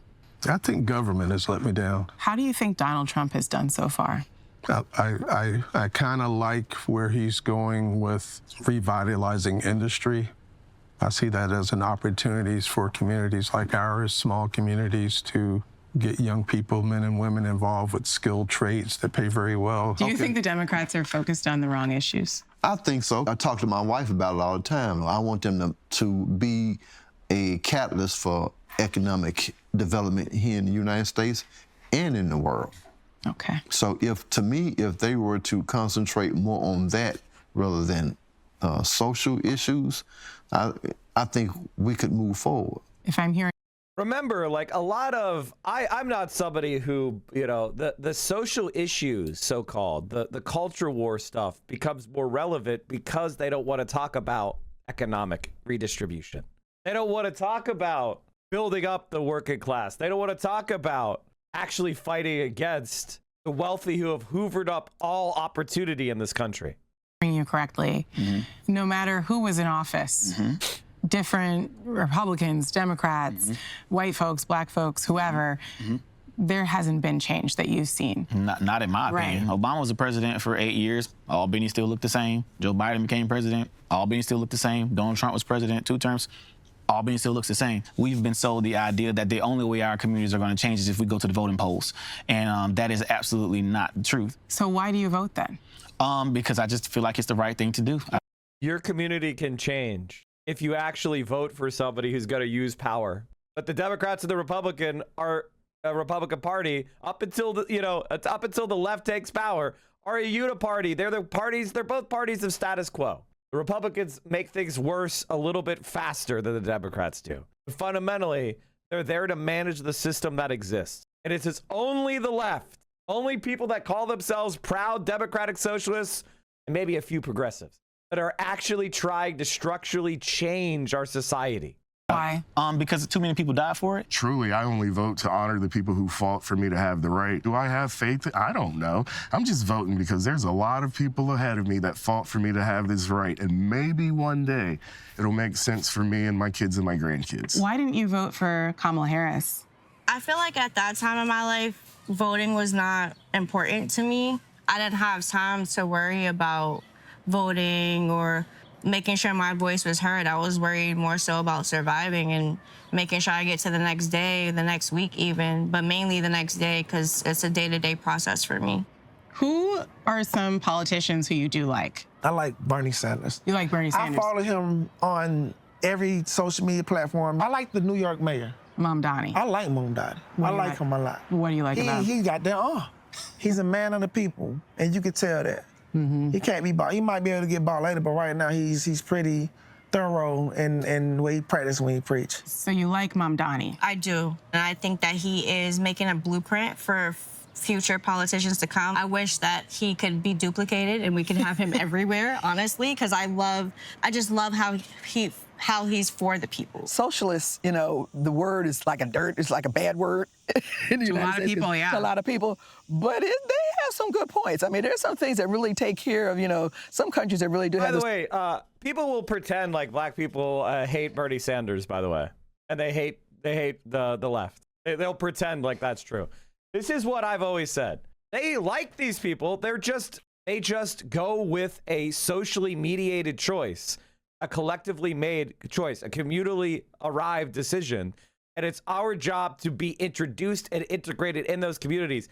And we are slowly starting to win people over. If you're watching this, you should understand that we are turning the tide. We are turning the motherfucking tide. Socialist perspective, they really took care of their citizens. So the word democratic socialism, the phrase, doesn't scare you? Doesn't scare me. What are some of the ideas that you hear from folks like AOC, for example, or Bernie, that you like? That I like, that we need to do this healthcare piece. Medicare for all. Medicare for all. Yes, for all. You know, if you're a citizen, you're born and raised, you should at least be able to go and say, I can get my teeth pulled. Healthcare, I think that should be afforded to everyone, regardless. Now I consider myself to be more in the middle, like moderate. I guess a moderate Democrat or liberal. But I don't think they're too far. Personally, for me, I think that the taxing the wealthy was like one of the biggest things for me, like especially with Kamala Harris's unrealized gains tax. Like that was something that I was a big like supporter of, because that's one of the biggest ways that like a lot of people who are in the top 1% manage to avoid paying so much in tax. I think that there needs to be something radical to occur in this country. I think people are looking for something radical.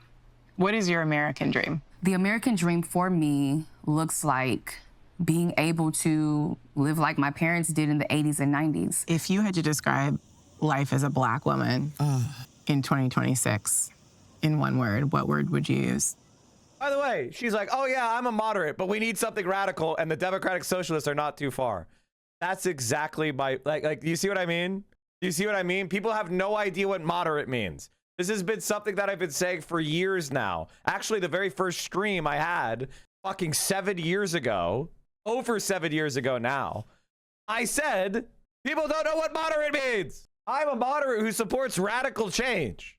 It's something that people say in politics, and it's just like, okay. It's more about a vibe than it is knowing what the fuck that means ideologically. Perseverance, and maybe even hopeful. My mother forced me to go to the white school, as they called it, because she said I could do it and I needed to do it, and so I did. In the classroom, nobody would sit in a seat in front of me or behind me because I was black, until we started getting grades. I was always at the top of the class. So then I can remember this one boy sat next to me and would turn around to ask me for the answers. For the answers. And his name was Elvis.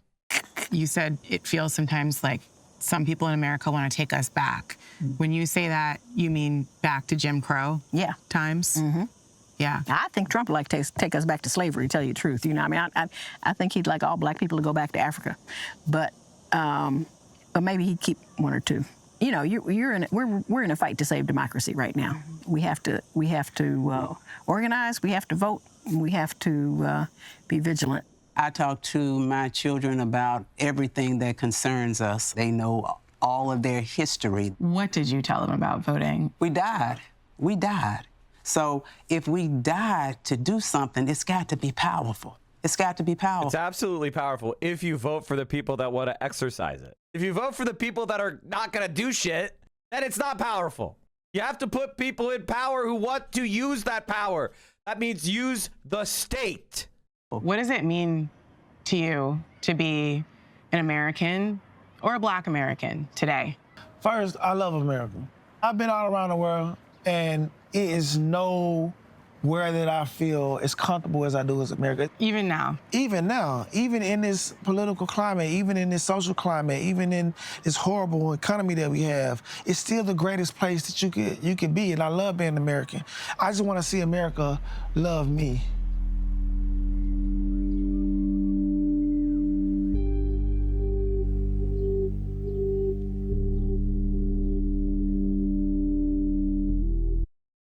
I mean, watching that tells me that everything we're told about how people of color are, they're questioning DSA is a total fucking lie. Did you hear them mention one centrist? Did you hear them say we need to stay the course and make small change? Did you hear them say one positive word about Republicans? We are on the doorstep, but we've got to go for it. And this is who they said they liked. So this just has to be turned counterclockwise? So this here, usually righty-tighty, lefty-loosey, counterclockwise where you want to go to loosen it. Nice. Okay. It'll have a stop, so. All right.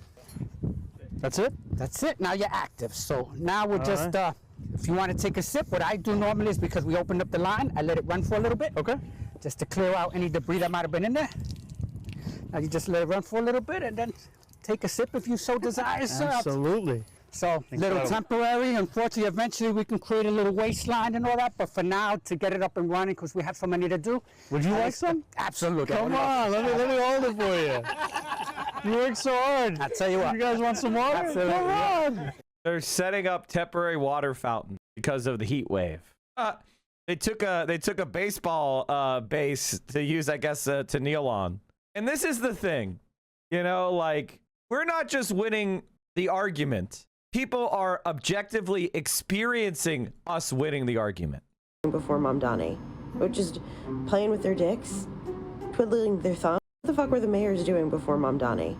Or just playing with their dicks, twiddling their thumbs, just dilly-dallying, counting the tiles, playing dress up, playing patty cake, playing ring around the rosy. Like, what were they doing? I just watched a video of a man in the London Tube saying, Mamdani, we need your help here. We need some AC up in this bitch.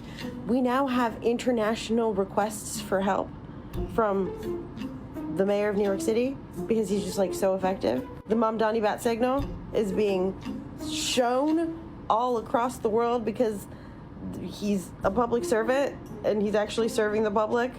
Crazy. Mamdani is so effective that it seems as though past mayors, they were going out of their way to make everything worse for New Yorkers. I want you to understand something. Not only did they not want this man to win, they did a sore loser campaign, and all the Democrats in New York, almost all of them, refused to endorse Mamdani. Even after he won the Democratic primary, Chuck Schumer has still not endorsed him. So if you see Mamdani and you think he's doing a decent job, know that the Democratic Party despises him. And it's not because he was going to be a bad guy. It's because they knew he was going to be like this. They knew it. They knew he was going to serve the people. They knew he was going to set a good example. They knew it. Did you know that in his first year in office, the number of potholes that have been repaired have been 180,000 potholes, which is an increase of 47% in 1 year compared to the previous year with the other mayor? Do you understand that you're not, it's not just vibes, it's not just TikToks, it's hard numbers. Like, you guys had been electing the op. You guys had a hater on your squad. Haters. galore.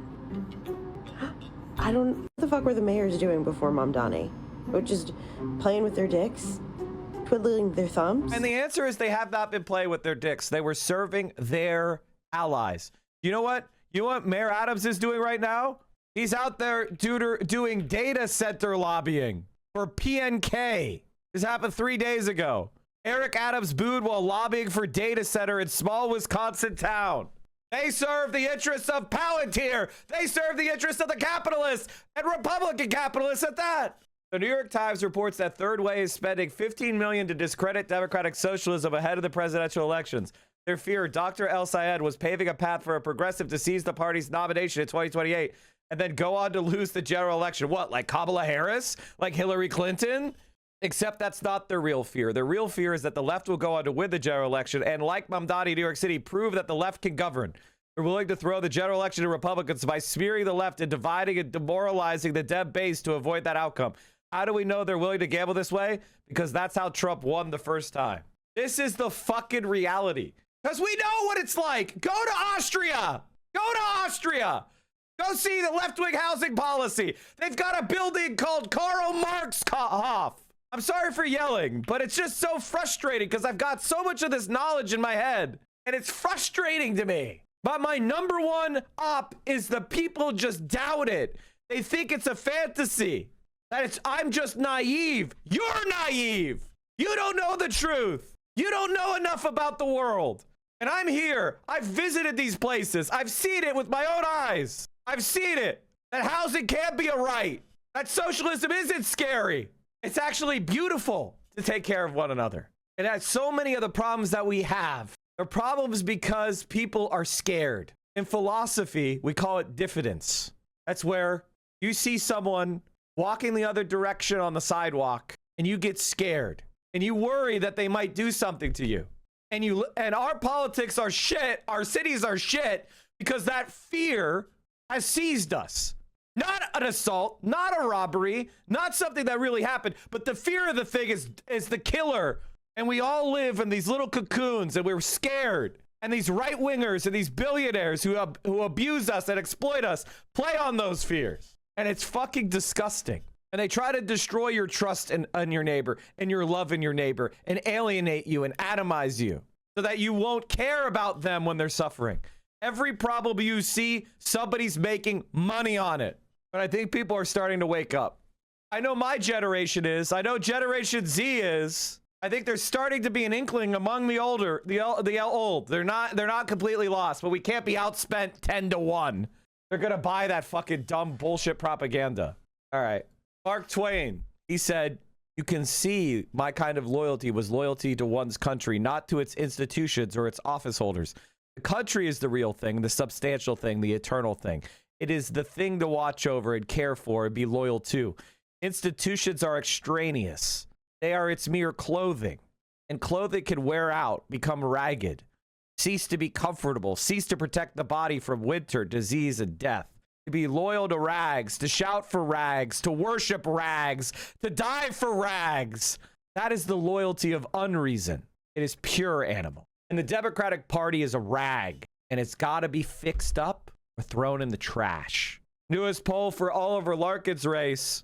In the Democratic primary for Congress, who would you vote for? Oliver Larkin, 38. Jared Moskowitz, 40. Undecided, 22. Ladies and gentlemen, we can do it. This would be an earthquake. Jared Moskowitz is one of AIPAC's golden boys. He's probably one of their #1 allies in the entire world. This would be like beating Benjamin Netanyahu. I'm losing it, chat. I'm fucking screaming because I'm losing it. Haley Stevens. About its future ideological compass. Stevens is central to all of that and joins us, I'm happy to say, now for her very first TV interview since that primary. Haley Stevens, welcome to The Takeout. Hey, thank you so much. So when you talked to my colleague Ed O'Keefe before the primary election, one of the things you first pointed out about Abdul El Sayed is he was part of the uncommitted movement in Michigan in 2024. Many Michiganders reasonably wonder if that movement hadn't existed, could Kamala Harris have carried Michigan? And you said you're a proven fighter, implying that he's not. Why now endorse him? And do you believe your supporters will believe your advocacy for him now? Well, Major, you've been in political news for a long time, probably decades, maybe longer than I've been running. And I'll tell you this, everything that needed to be said in the primary was said. All right. I'm a Michigander. The differences were aired out. And look, we all know it's a big tent party. That's the Democrats' mantra. The things important for Michigan, lowering costs, standing up to the abuses of power, the healthcare agenda, we're in agreement. There's, yes, a disagreement on my values on some of the things in the Middle East. That was played out in this primary. But here's the deal: the Republicans did a whole lot of nothing. Mike Rogers was hiding. I don't know where he was. I never saw him once. One time I saw him in an airport going to New York or something. Seriously.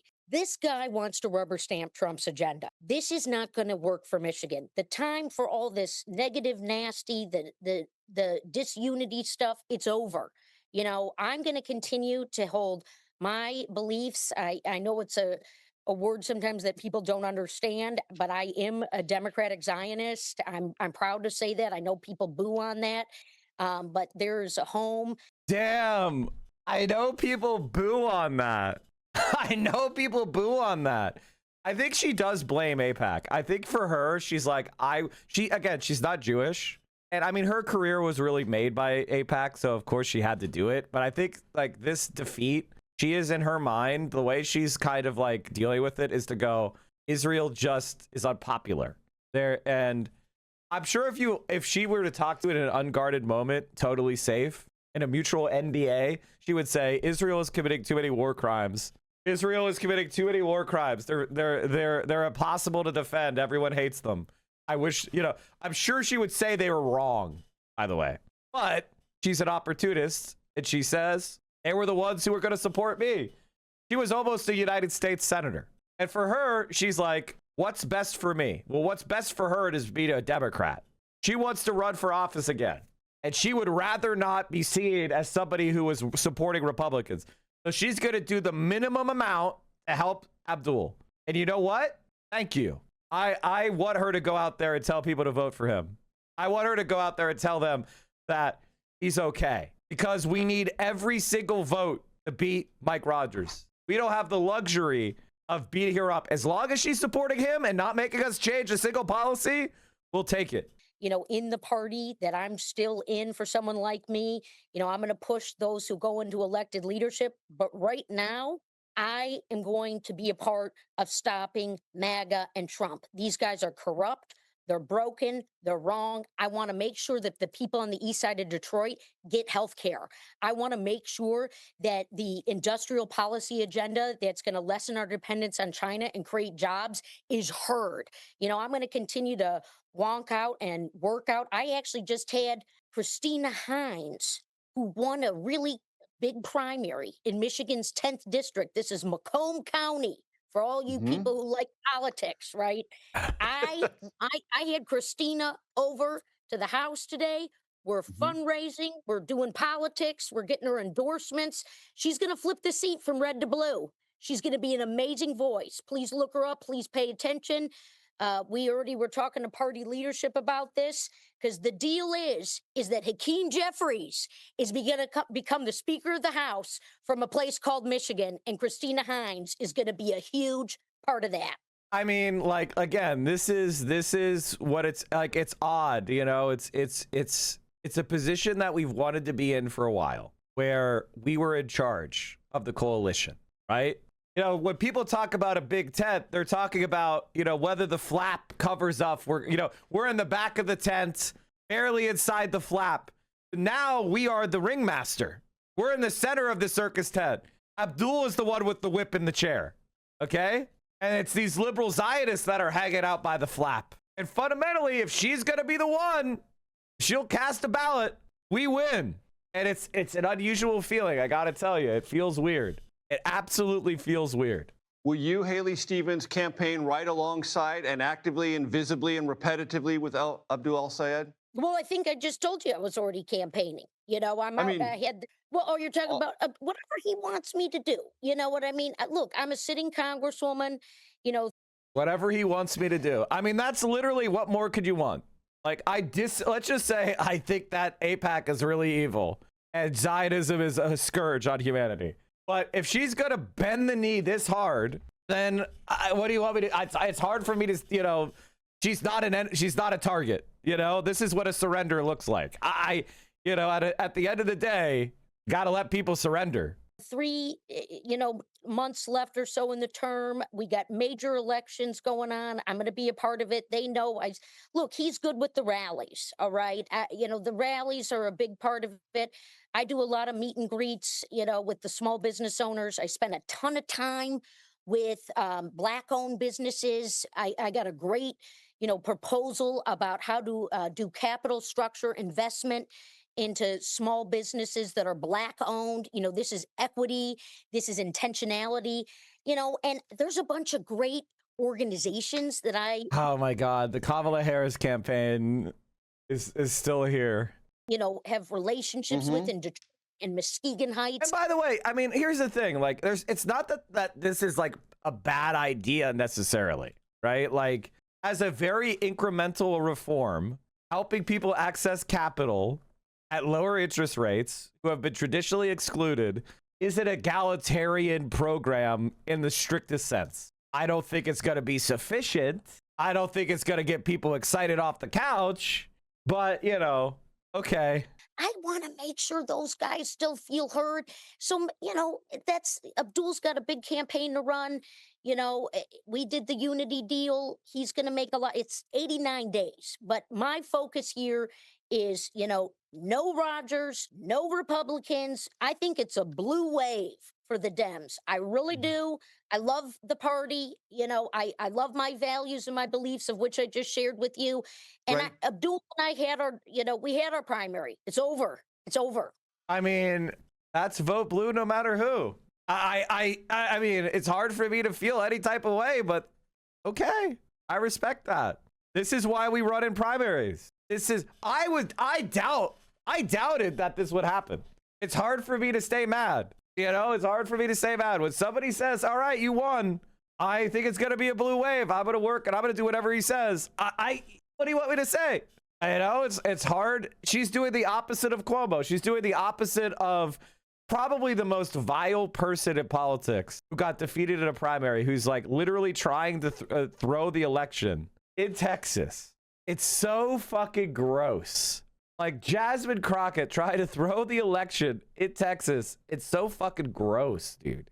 She's like actually a narcissist, like a severe NPD, like needs help. Like she needs therapy, man. Like it's virulent. It's bad.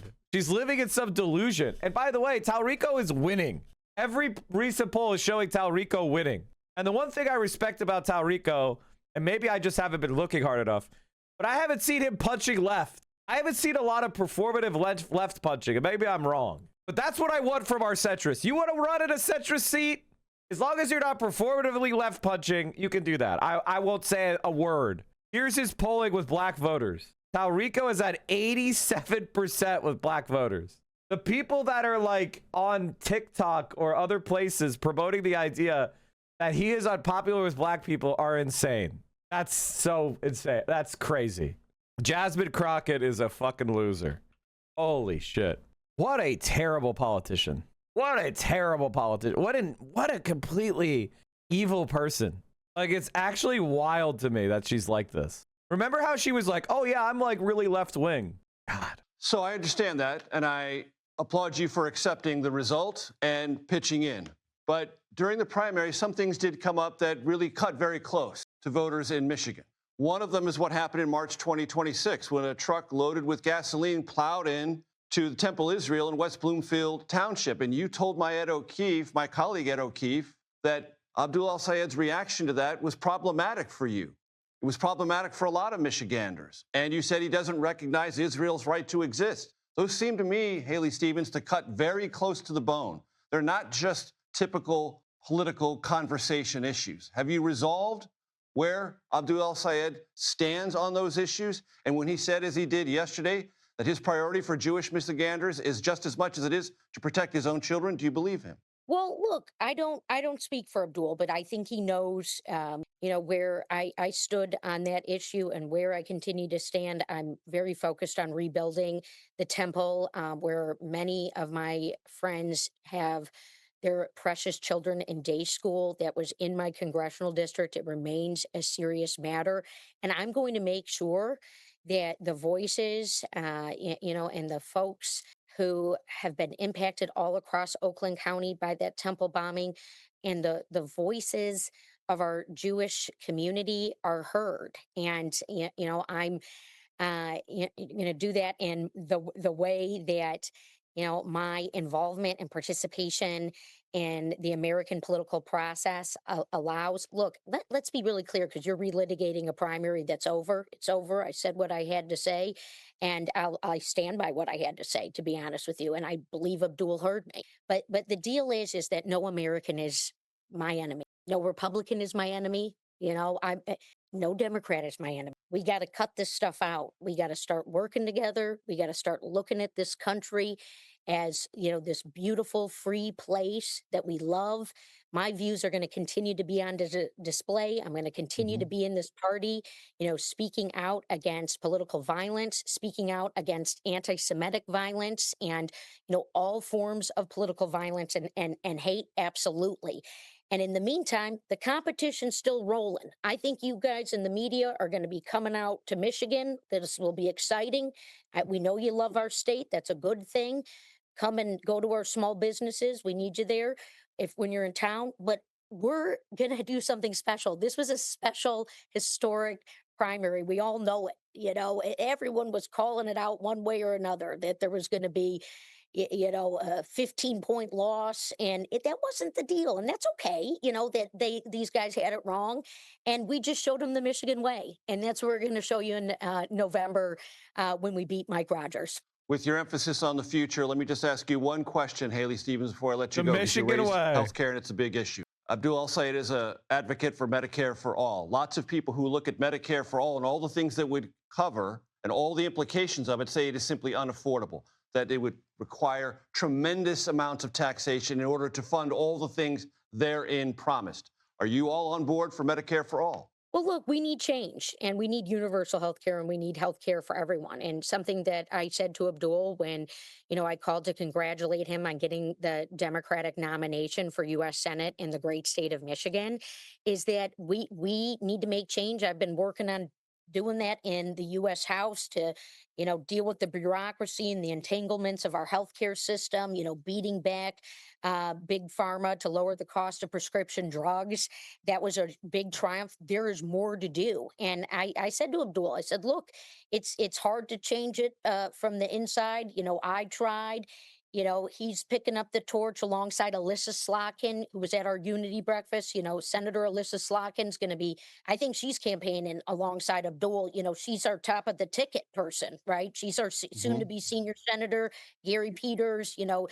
He's on board, and we care about the makeup of the Senate, and maybe we can get to something as big as that. I don't, he'll push for it. I push for my bills. Sometimes I get Democrats.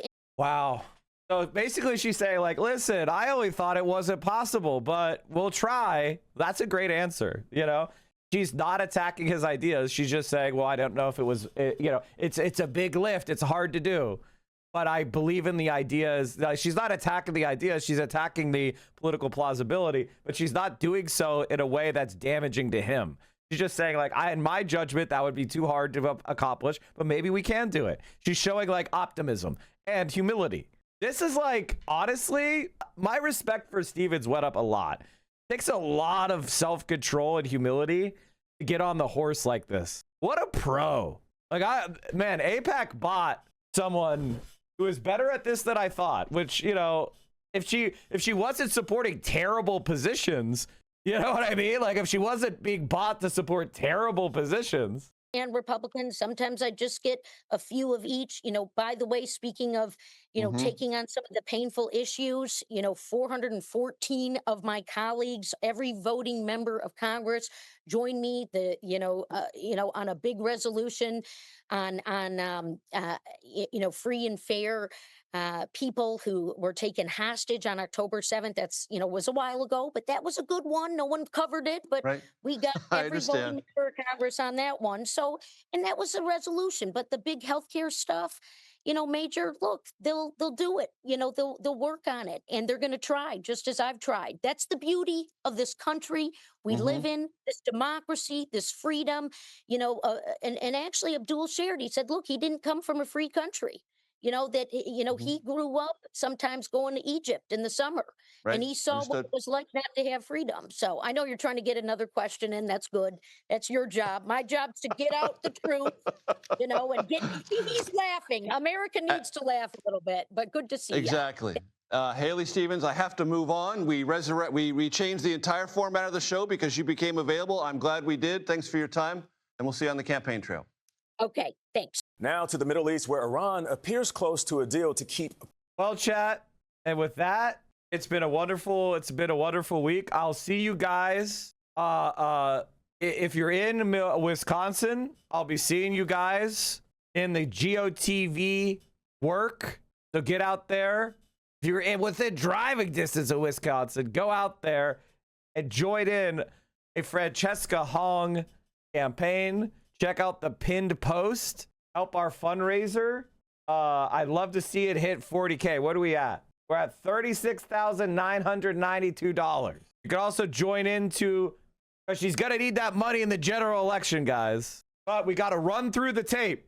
Learn your lesson from Abdul. DSA Groit, thank you for the 25 bomb. You're the best. Run through the tape. Don't take anything for granted. Oh, movie night. Oh yeah, tonight we have a movie night in the Discord that was unfortunately hate rated, but it's all fixed up. We're watching Spider-Man, the 2002 version of Spider-Man. All right, be right back. Gotta pee. Thank you, Dean McDonald. Like any true Michigan man, I'm always eager to spread the good word about Michigan. A couple of weeks ago, I was asked to serve on a panel for high school students who wanted to learn more about the college experience here. As I prepared my spiel on how you have a better chance to get into med or law school from Michigan, on how this university is easily the best in the Midwest, on how Ann Arbor restaurants trump all others, and last but not least, if all else fails, how BTB is open till 4 a.m.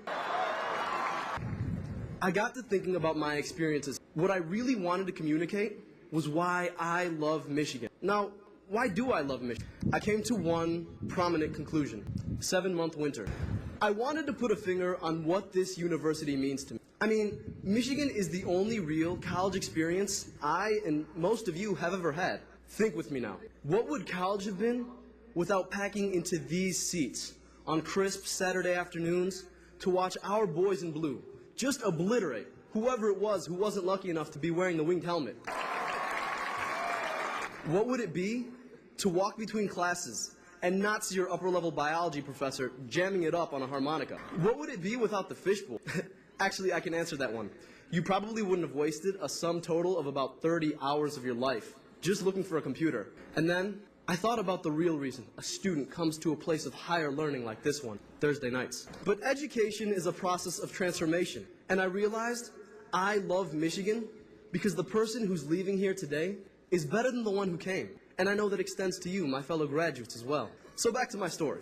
I gave my spiel that day, and all was well and good until one kid, sitting in the back, he raised his hand and he asked, "Bro, what's this Michigan difference they keep talking about in the commercials?" For lack of anything better, I said, "Well, classes and commencements at Michigan start 10 minutes later." That must have appeased him, because he'll be here in the fall. But besides a great advertising ploy, what really is the Michigan difference? It was back to deep thought for me. Is it the sum total of knowledge that you and I might have gained in lectures, labs, or discussions? Is it the fact that we're now more qualified for X, Y, or Z job? Or that we've passed step 1 on our way to becoming doctors or lawyers? Is it the fact that I can now add 2 more letters to my name, which, by the way, are BS? Obviously, none of these are the Michigan difference. And no, the Michigan difference isn't in the classes or the papers we've written or the tests that we've sat through. It's not the faculty, the administration, the facilities, or even Ann Arbor. Excuse me. The Michigan difference is us, the students. It's in the diversity of names, faces, stories, and experiences with which we decorate this great place. It's in the time that we spent in self-assessment, self-improvement, and thought. It's the questions that we've asked and those that we've answered. It's the care we've shown, the people we've helped, and the passion that we have that defines us. Moreover, it's the fact that we're about to go out into a world that absolutely needs us. It needs to hear our story spoken loudly, to consider our opinions, and to engage us in discussion. It needs us to ask it questions, to answer when it beckons, to show that we care, and to give it mercy, compassion, and love. It needs us to help those less fortunate. But most of all, it needs us to spread that contagious Michigan passion that has come to define us. It's that we have the audacity to believe that we can change this world, and that each of us will. That, my fellow graduate, University of Michigan, class of 2007, is the Michigan difference. And I'm humbled to have been a part of it with you. Go Blue! All right, guys. Thank you so much for hanging out with me today. We're 1/3 of the way through the month. We pulled off 2 close elections with Abdul and Donovan. Now it's Francesca on Tuesday. And then the following Tuesday is Oliver Larkin. And then we're probably going to go to Heath Howard. Probably going to have him on. We are getting to the end of the summer. We've had a pretty damn good year. On your way out, I wanted to give you a preview of this year and how it's gone. You appeared on controversial live streams. There with a guy called Mike from Pennsylvania. And we call it the Mike from PA difference. Francesca Hong is now leading the polls. Donovan McKinney, he was on the stream. That's why people like you are so important. Exactly. And he got the Mike from PA bump, and he needed it. Justin, incumbent Free Canadar, lost to his challenger here, Donovan McKinney. Claire Valdez, she came on my stream. Hi, Central Committee stream. I'm excited to be here. And so she got the Mike from PA bump. Claire Valdez has been declared the winner there by the Associated Press. Just so you know, chat, this is going to be expanding. It has never been better time than right now to be a democratic socialist and fight for the left. You appeared on controversial live streams. All right, everybody. I'll see you soon. I love ya. Let's keep winning.